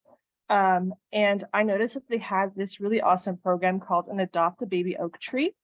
And they had a little site map at the beginning of the trailhead that showed where they had planted a bunch of new coastal live oaks to kind of mitigate the damage that a lot of these black mustards have taken over that whole park area. So they had these wrapped in like chicken wire with little tags on them to know that like you're not supposed to rip them out. And on that same little flyer they had at the beginning of the trailhead, they had something that showed when the best times to water these plants were and how to properly dispose of any invading plants nearby. So I thought that was really awesome. And I think that it's a great way to get the community involved. I think one thing that they were kind of missing with this Adopt a Baby Oak Tree was maybe the educational precedent that would include the citizens. So they might not know why they're doing this or why native plants are important. So I wanted to add that to our design. So one book that inspired me, especially with this design precedent, is The Site Matters, that we read. It was the first one that we had read this semester, and it talked about how the history of a site and what has gone on and who has owned that and what how it affects the designs that occur to this day. So I wanted to make a design intervention that makes sense for the site, that includes the history. So I focused a lot on the black walnut, which Northeast Trees, which is one of our stakeholders, have talked about. It's a very sacred tree for that area and for the Tongva tribes that were there before they were colonized by the Spaniards. I wanted to touch on returning to this pre-colonized ecology to mitigate the damage of the drought. So for my design precedent, we proposed a new educational native plant trail. So similar to what Topanga Canyon State Park did, I wanted to do a larger, like massive banner that shows all the native plants in the area. And I think on Paige's slide, you can see the previous slide that she had listed a bunch of native plants. You can go back to the other one. Yeah, thank you. Oh, just my, yeah. To the third slide, yeah, cool, thanks. And then, so I wanted to add that native educational trail so that people know why they're doing these things. Because I think, especially if you don't know why you're ripping out the plants nearby or why you're watering these plants while you walk by, people aren't going to do it. So I wanted to include that. The poster says water needed from July to October, about 5 gallons a month. Each plant has like an ID tag so that people who walk by can scan it or Google search the native plant that they're encountering and to see how that plant is important to native ecology. So on my graphic on the right side, you can see in a little red area there is, and these little dots here are protective native plantings. We were thinking about doing like a proposed similar to this image over here on the left and the section I have over here, a structural post to protect the plant so that like scavengers or people who are walking nearby don't accidentally step on it. And there's a clear boundary between the invasive plants nearby and the native ecology, native plantings. So yeah, that was our Adopt a Native Plant project. Thank you.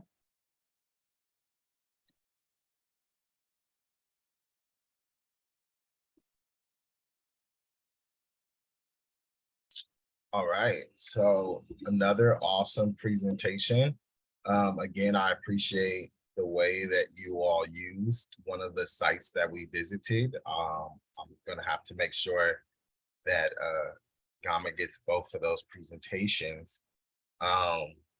This was great. What I appreciated about your project was it was very simple and concise. Also, you incorporated a lot of the deliverables on like one page. For example, your design intervention, and this page here incorporates your landscape intervention as well as your design precedent. And I appreciate that stacking of the deliverables because it saves space, I would say. And it does still get the point across. I do wish it was more visually expressive of what your interventions could look like as far as like your like say for example your adopter tree, the way you described it as far as the what is it, the scan code, for example, like having examples of that, what that could look like. But I do see where it would exist on your site, so I think that's awesome. And your design precedent definitely explains what that could look like. Your graphic as far as the barrier around your flora, I think that's a great intervention as well that you're describing. And I think your analysis of your site was great, similar to what was expressed in relation to Stephen's presentation. I think that you could have expressed more of who your site represents. I appreciated the historical context of the Tongva, which was very powerful. And I think that it really called out the importance of using native like landscape practices and the importance of that as it relates to this site. But I think it was an opportunity to call out your target demographic as who's going to be the end user. a little bit more as far as who they are. So that's kind of my feedback, just really looking at how you could have brought the visuals and the narratives of the end user out more, and then also more graphics to express what your intervention would look like in relation to how you described it to us.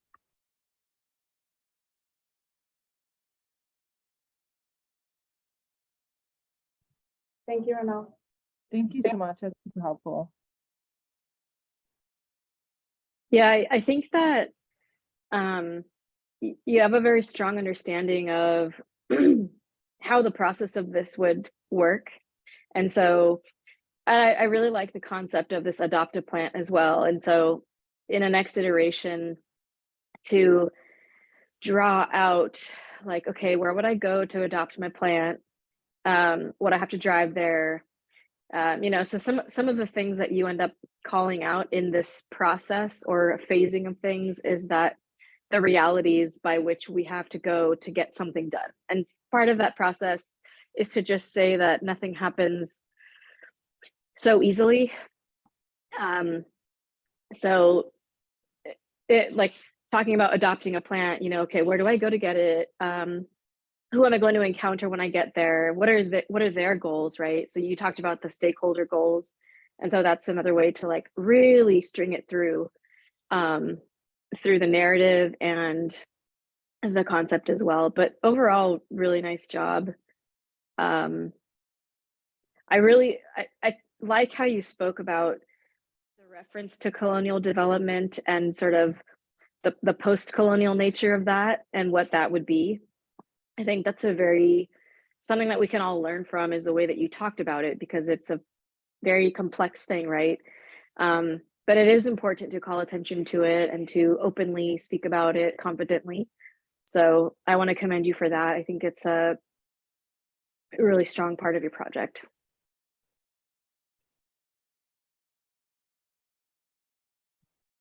Thank you.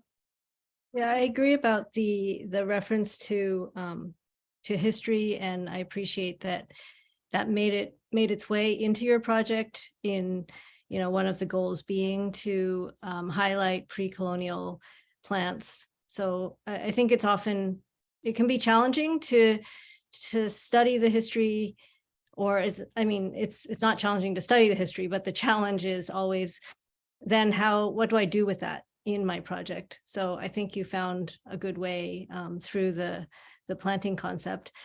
I also appreciate this project because it's an example of a landscape design that is not necessarily focused on making space as much as it is designing a process or designing a system, because that's really what the Adopt a Plant project is. It's not as important, how you design the trail, but this idea that people can come and take part in the site. I wasn't that clear on exactly how it works in the example, like whether the baby trees are already there and the public just comes and can, like, do they literally adopt, like one person adopts one plant, or is it just more of a general idea of take care of these young trees? But yeah, go ahead.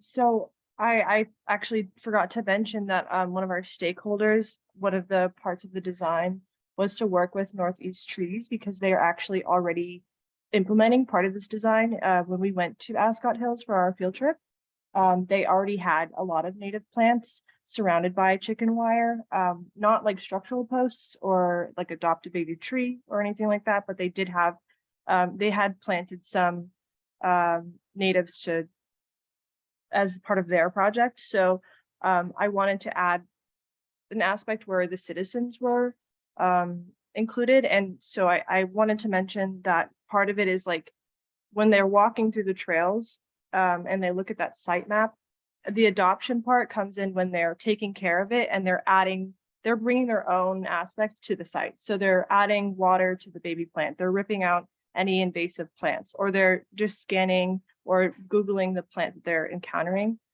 as part of like how they're interacting with the design.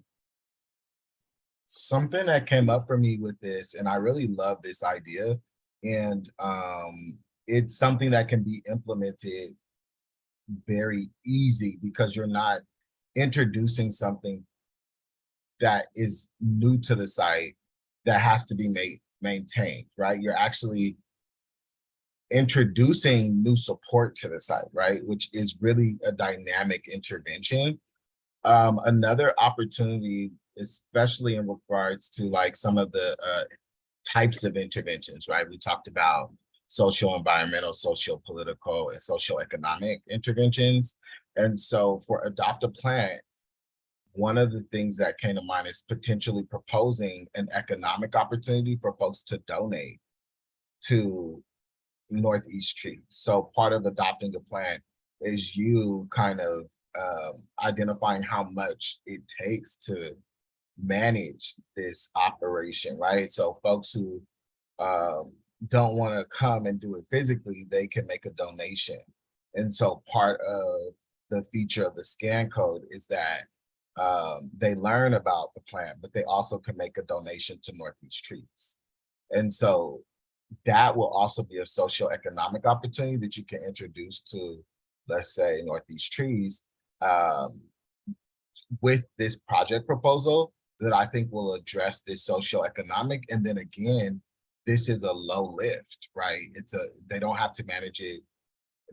It's easy for folks to interact with, and the results are if they get some ching-chings in their bank, right?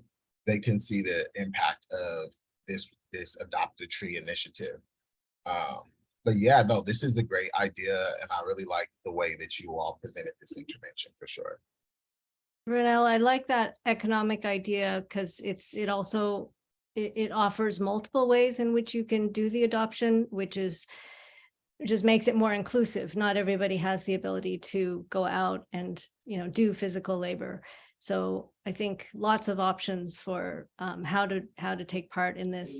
I was also going to say I wonder if there's a way to make visible the people who are adopting.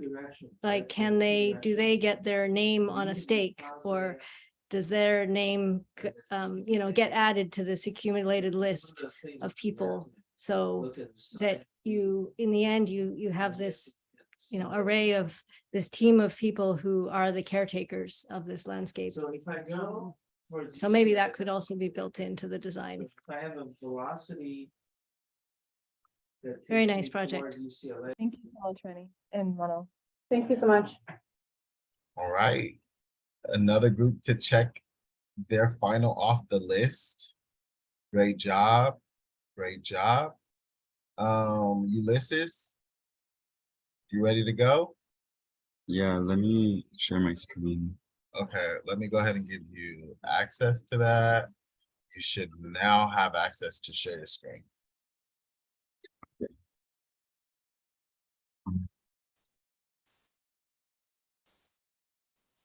Great. Hi everyone, my name is Ulises and I'll be presenting Augustus F. Hawkins Park. Oh, sorry, can everyone hear me okay? And view my screen fine? Yes. Okay. So for the site mapping and analysis, we found that the area bordered around the park, this area is called Florence Graham. And the main industrial corridors along this area is Slauson Avenue. And there's also a light rail line which passes through to the west on the Long Beach Avenue. And one of the major takeaways from the site itself was that the industrial zones produce both a lot of noise pollution from traffic and a lot of actual unmitigated pollution. So the map on the left-hand side shows the amount of pollution. I believe it's measured by an index and it's indicated to be at 90 out of 100, with 0 being the lowest and 100 being the highest.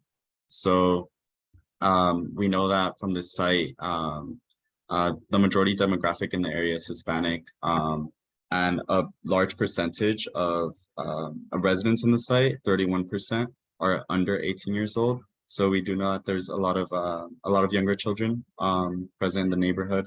And again, with this, there's a lot of health determinants in the area that are contributed to by one of the main things is pollution. I remember we interviewed, I interviewed a resident who said that her son had higher asthma rate or had that higher asthma rate since they moved there. So one of the precedents for the site was South Los Angeles Wetland Park. And this park is actually pretty close by to the area. And it's mainly used by residents to exercise. So this exercising aspect that we saw a lot of people partaking in the park is what I thought was something that would be great to bring into the landscape intervention. So another site precedent was the Vista Hermosa Park, which is located next to downtown, and it integrates a lot of sustainable features. And the aspect of play is something that we wanted to bring with the park in the intervention. So for the asset mapping, we found 3 major contributors or like sites that had a big role in the community. So first is the Alameda Swap Meet, which presented an economic and social sort of presence in the area, with people going there to buy a lot of food and sell items as well. And then a major transportation actor in the area was the Metro Blue Line, with the Slauson station being like right next to the site. And then another important economic and social actor around the site was Sola. So they just opened their Sola Beehive, and they're essentially a developer that now is hosting a lot of their events. They have the Black Market Flea among which is one of many events, and also programming that they bring to the neighborhood. They bring a technological center for students in the area and for children from K through 12 to use. So they're a pretty important role, I would say, in the neighborhood for the future. So these are sort of partners that we thought would contribute, could either contribute economically or socially to the site, which is indicated here by the red dot. And on the map, the red sort of streaked marks are corridors where we thought that bike implementation, bike path implementation would be great. Metro announced their rail to rail bike and walk path on Slauson Avenue, which is very exciting. But I thought that was sort of it was a very limited it was limited with only being on Slauson. So extending this as well to Compton Avenue was something that we wanted to think about for the intervention. And here's the graphic narrative. So it just starts off with the sort of a historical precedent. After that, we use who the park is actually named for. And that's Augustus Hawkins, who is an influential politician who's famous for authoring the Title VII of the Civil Rights Act of 1964, which basically entails equal employment opportunity, sort of, and we thought that like the aspect of equity was important, so that's why we included that. And yeah, so we included just other aspects of the site, which were abandoned train tracks on Slauson Avenue, which is what is being pushed forward to be made a bike path. As you can see there, people just walk on it. And yeah, just that aspect of vending and selling healthy food to really like go against the health disparities that we see in this area compared to LA County. So for our program-based intervention, we decided that the built environment of the park was actually pretty great. Upon talking to residents, we found out sort of what the need was more for for things such as programming or anything other than physical that they could take away from the park. So for that, we decided to do a farmer's market or a swap meet to sort of continue the economic language that comes from like the Alameda swap meet. And also we know that this area, it does have access to grocery stores. However, many of the grocery stores don't have organic fresh produce for sale as much as other areas. So we thought that just bringing in that aspect of local growers would be great for the community. And we also talked to several residents who actually like do Zumba classes, and they would like to see that as something that could be programmed into a sort of wellness aspect of the park. And there are already several spaces in the park that sort of contribute, I guess, an area for this to happen. And one of the images is the plan from the proposed, or rendering from the proposed rail-to-rail bike or walk path, which we wanted to integrate more into the park. So just having a better connection from Slauson to the park itself would actually be was something that we thought would be great. And also talking to residents who had children who also bike along the tracks. They thought it was dangerous, so this is why we decided to sort of focus around these sort of areas for program-based intervention. And yeah, that's my presentation. Thank you.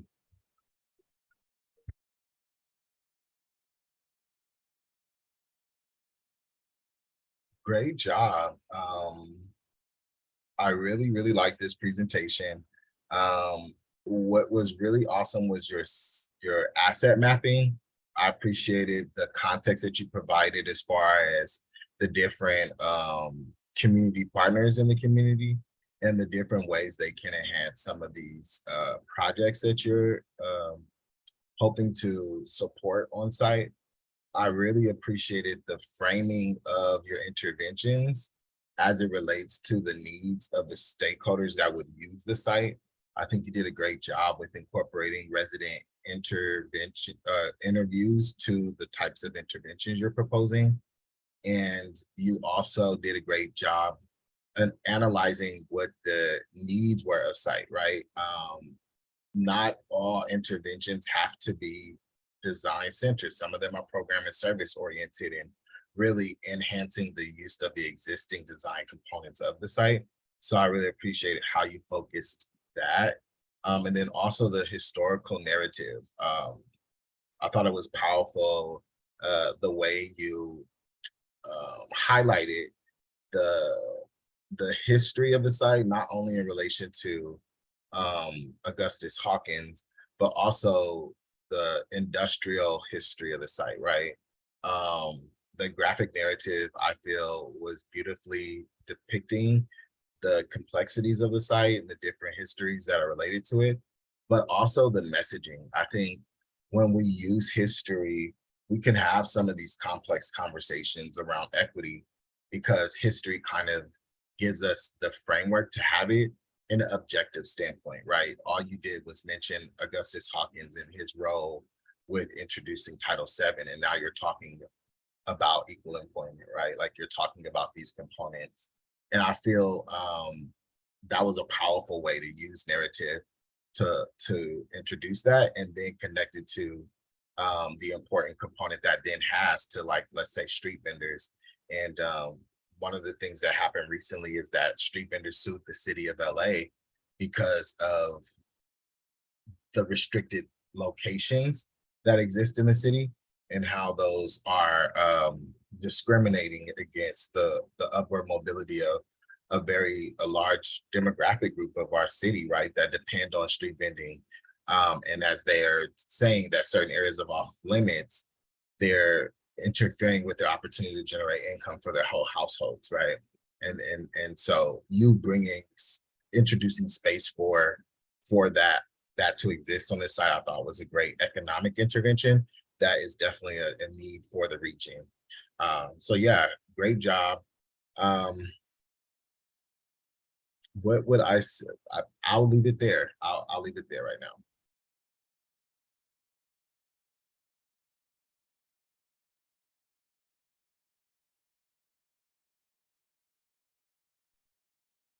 Yeah, I think you did a great job of you know, painting the big picture of the site. I like that the map that shows not just the site, but you know, the major thoroughfares and you know, the nearby you know, key features around the site.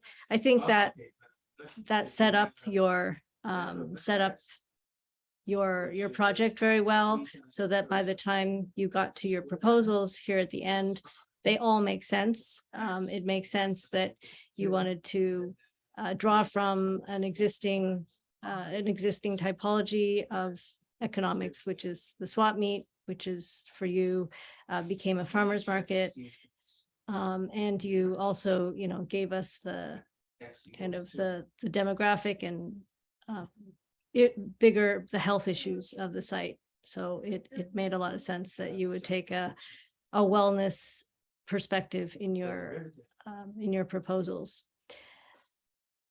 I guess if you were to take this project further, I think just giving these programs more specificity in terms of how are they really local, you know, what is actually being sold in the farmer's market that makes it very specific to this population, or who are the participants in these Zumba classes. What's the derivative of? Because right, I guess looking at this image here, they feel quite general, that like they could be anywhere. So I think the next step would just be to make them more site specific. So what's X equal to 2 here? But overall, I think, yeah, very thorough and well-researched project. Sure. And then what's X equal to 2 here? Yeah, definitely agree. I especially like some of the maps that you provided. I think they're very simple, but they're very clear. The asset mapping, I think it was, and the way that you talked about economics and social aspects along with programming, I really appreciated that.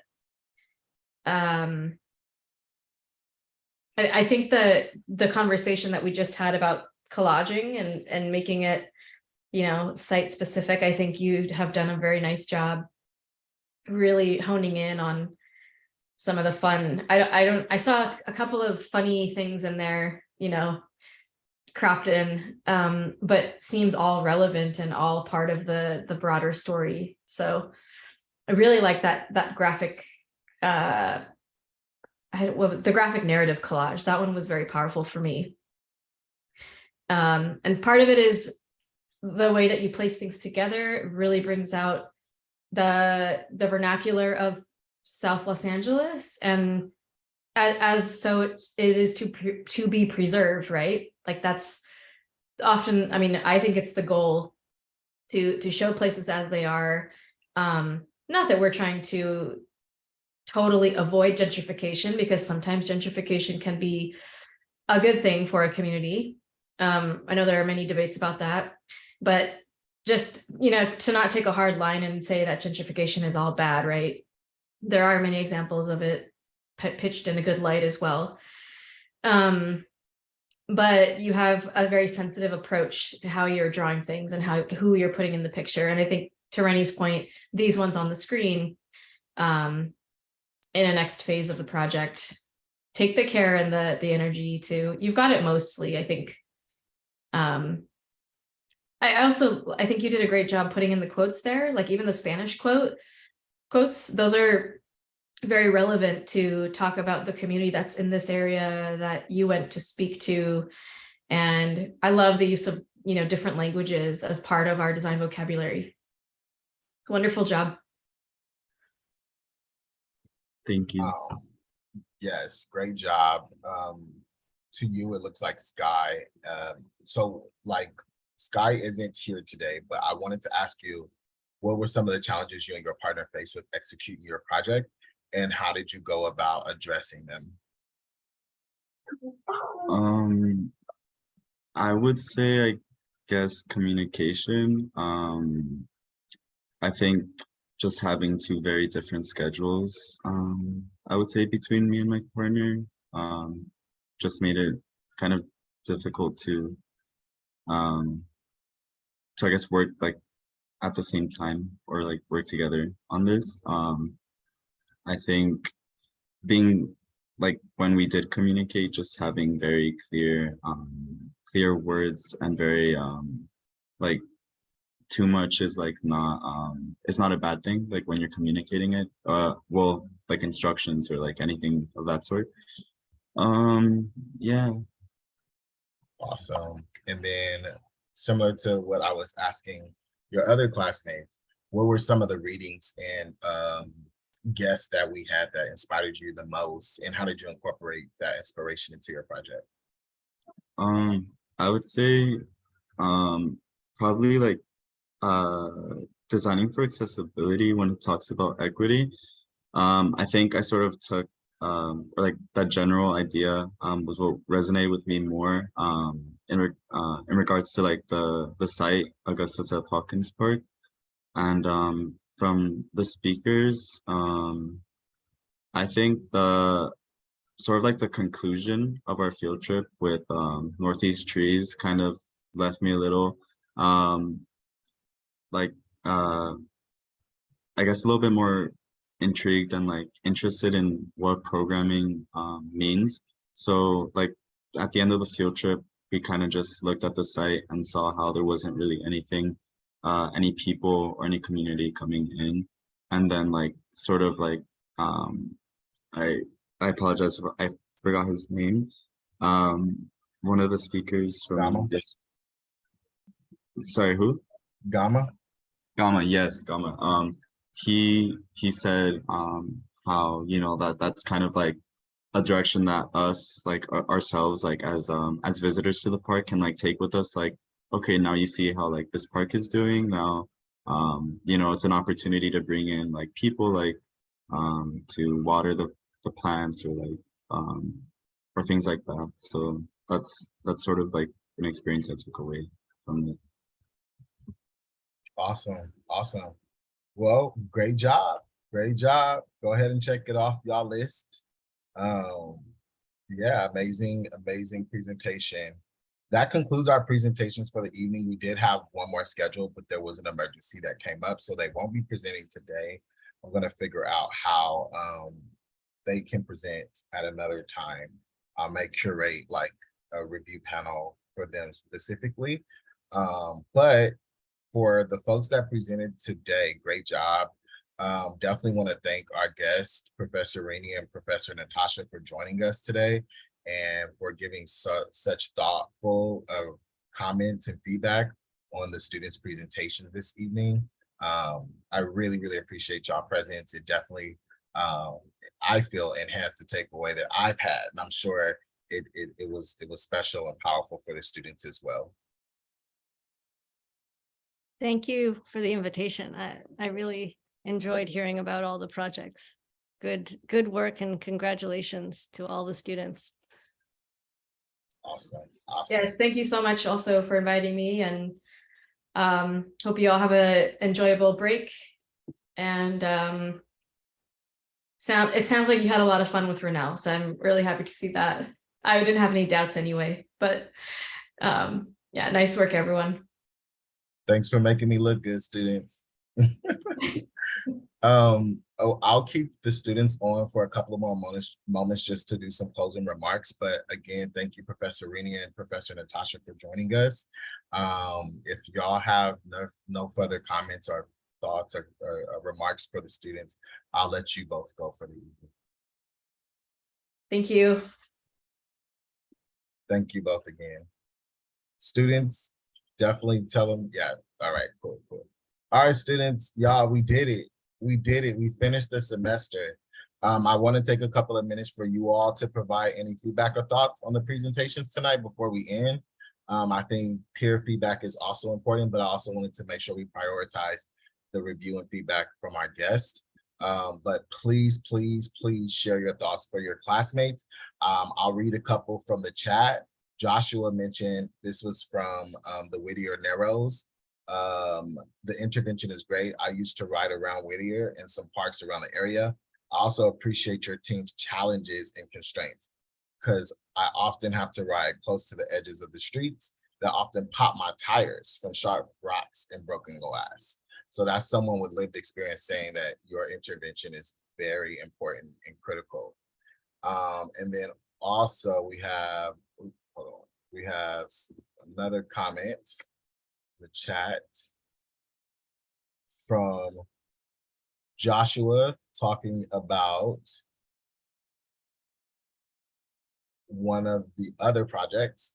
I believe this was for Stephen's project. It's really helpful to understand that just the physical aspects of a project in terms of constructing the infrastructures and some amenities for a space sometimes overlook the social importance of a community that make the most housing projects fail in making a prosperous community. Nice creativity in your approach. Yep, Stephen, that was for you. Any other thoughts for the projects that you all heard this evening? Jenna, what were your thoughts on the projects that were not yours this evening?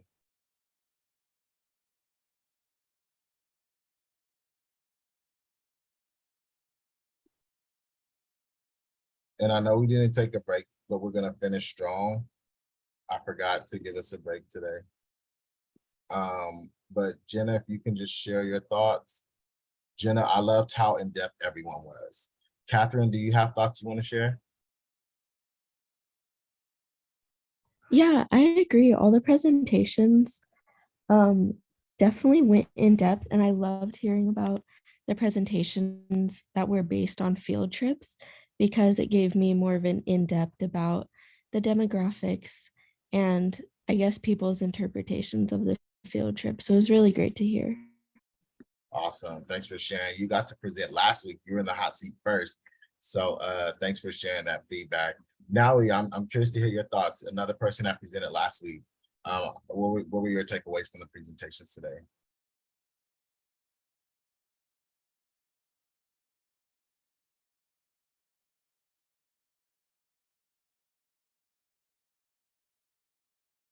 Okay, now he's gonna type their answer. I'm gonna go to Ricardo and then to Giselle, and we'll close out with Edgar, and we'll be done with the semester. Well, it was great to see everyone's landscape interventions and their different ideas to every site they picked. And I didn't get to go to any field trip just because I live very far from campus and farther from LA. But it was great to see it every field trip from it as well.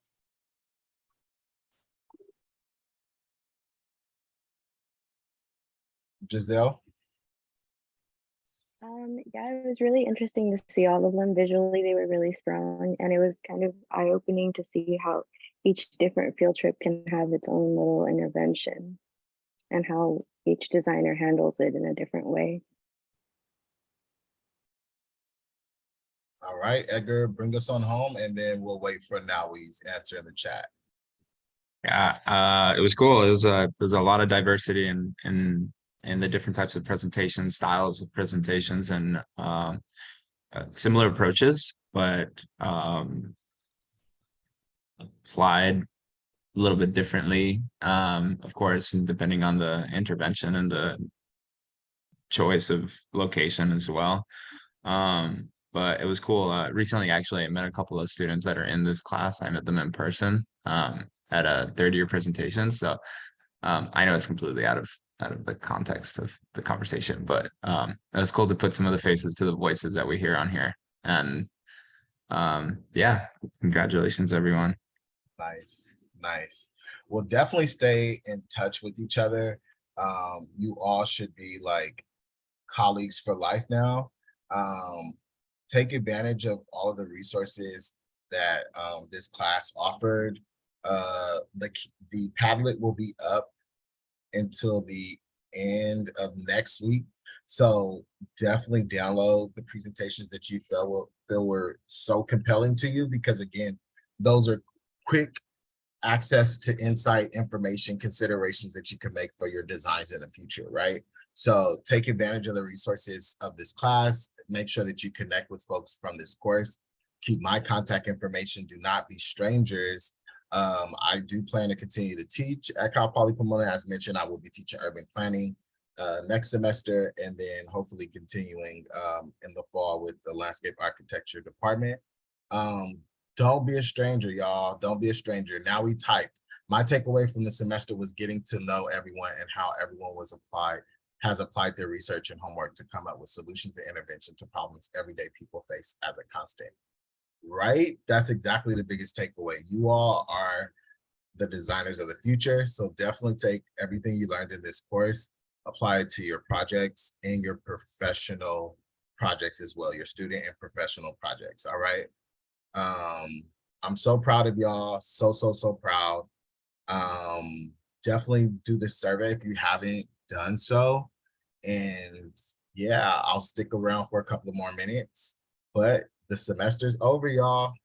Again, y'all will have until the next week to turn in your assignments, a week from today, okay? After that, they will not be accepted. So this is your last opportunity to turn in any outstanding assignments.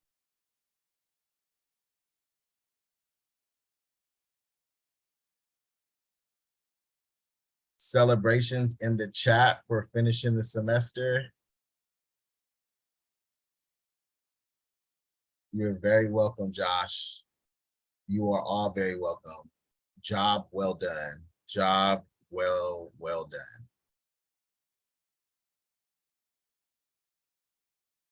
You are very welcome. You are all very welcome. I'm super honored and grateful. Thank you, Professor. Thank you all. Thank you all for an amazing semester as well. Thank you. Happy Professor. holidays. Happy holidays. Happy New Year. Okay, bye.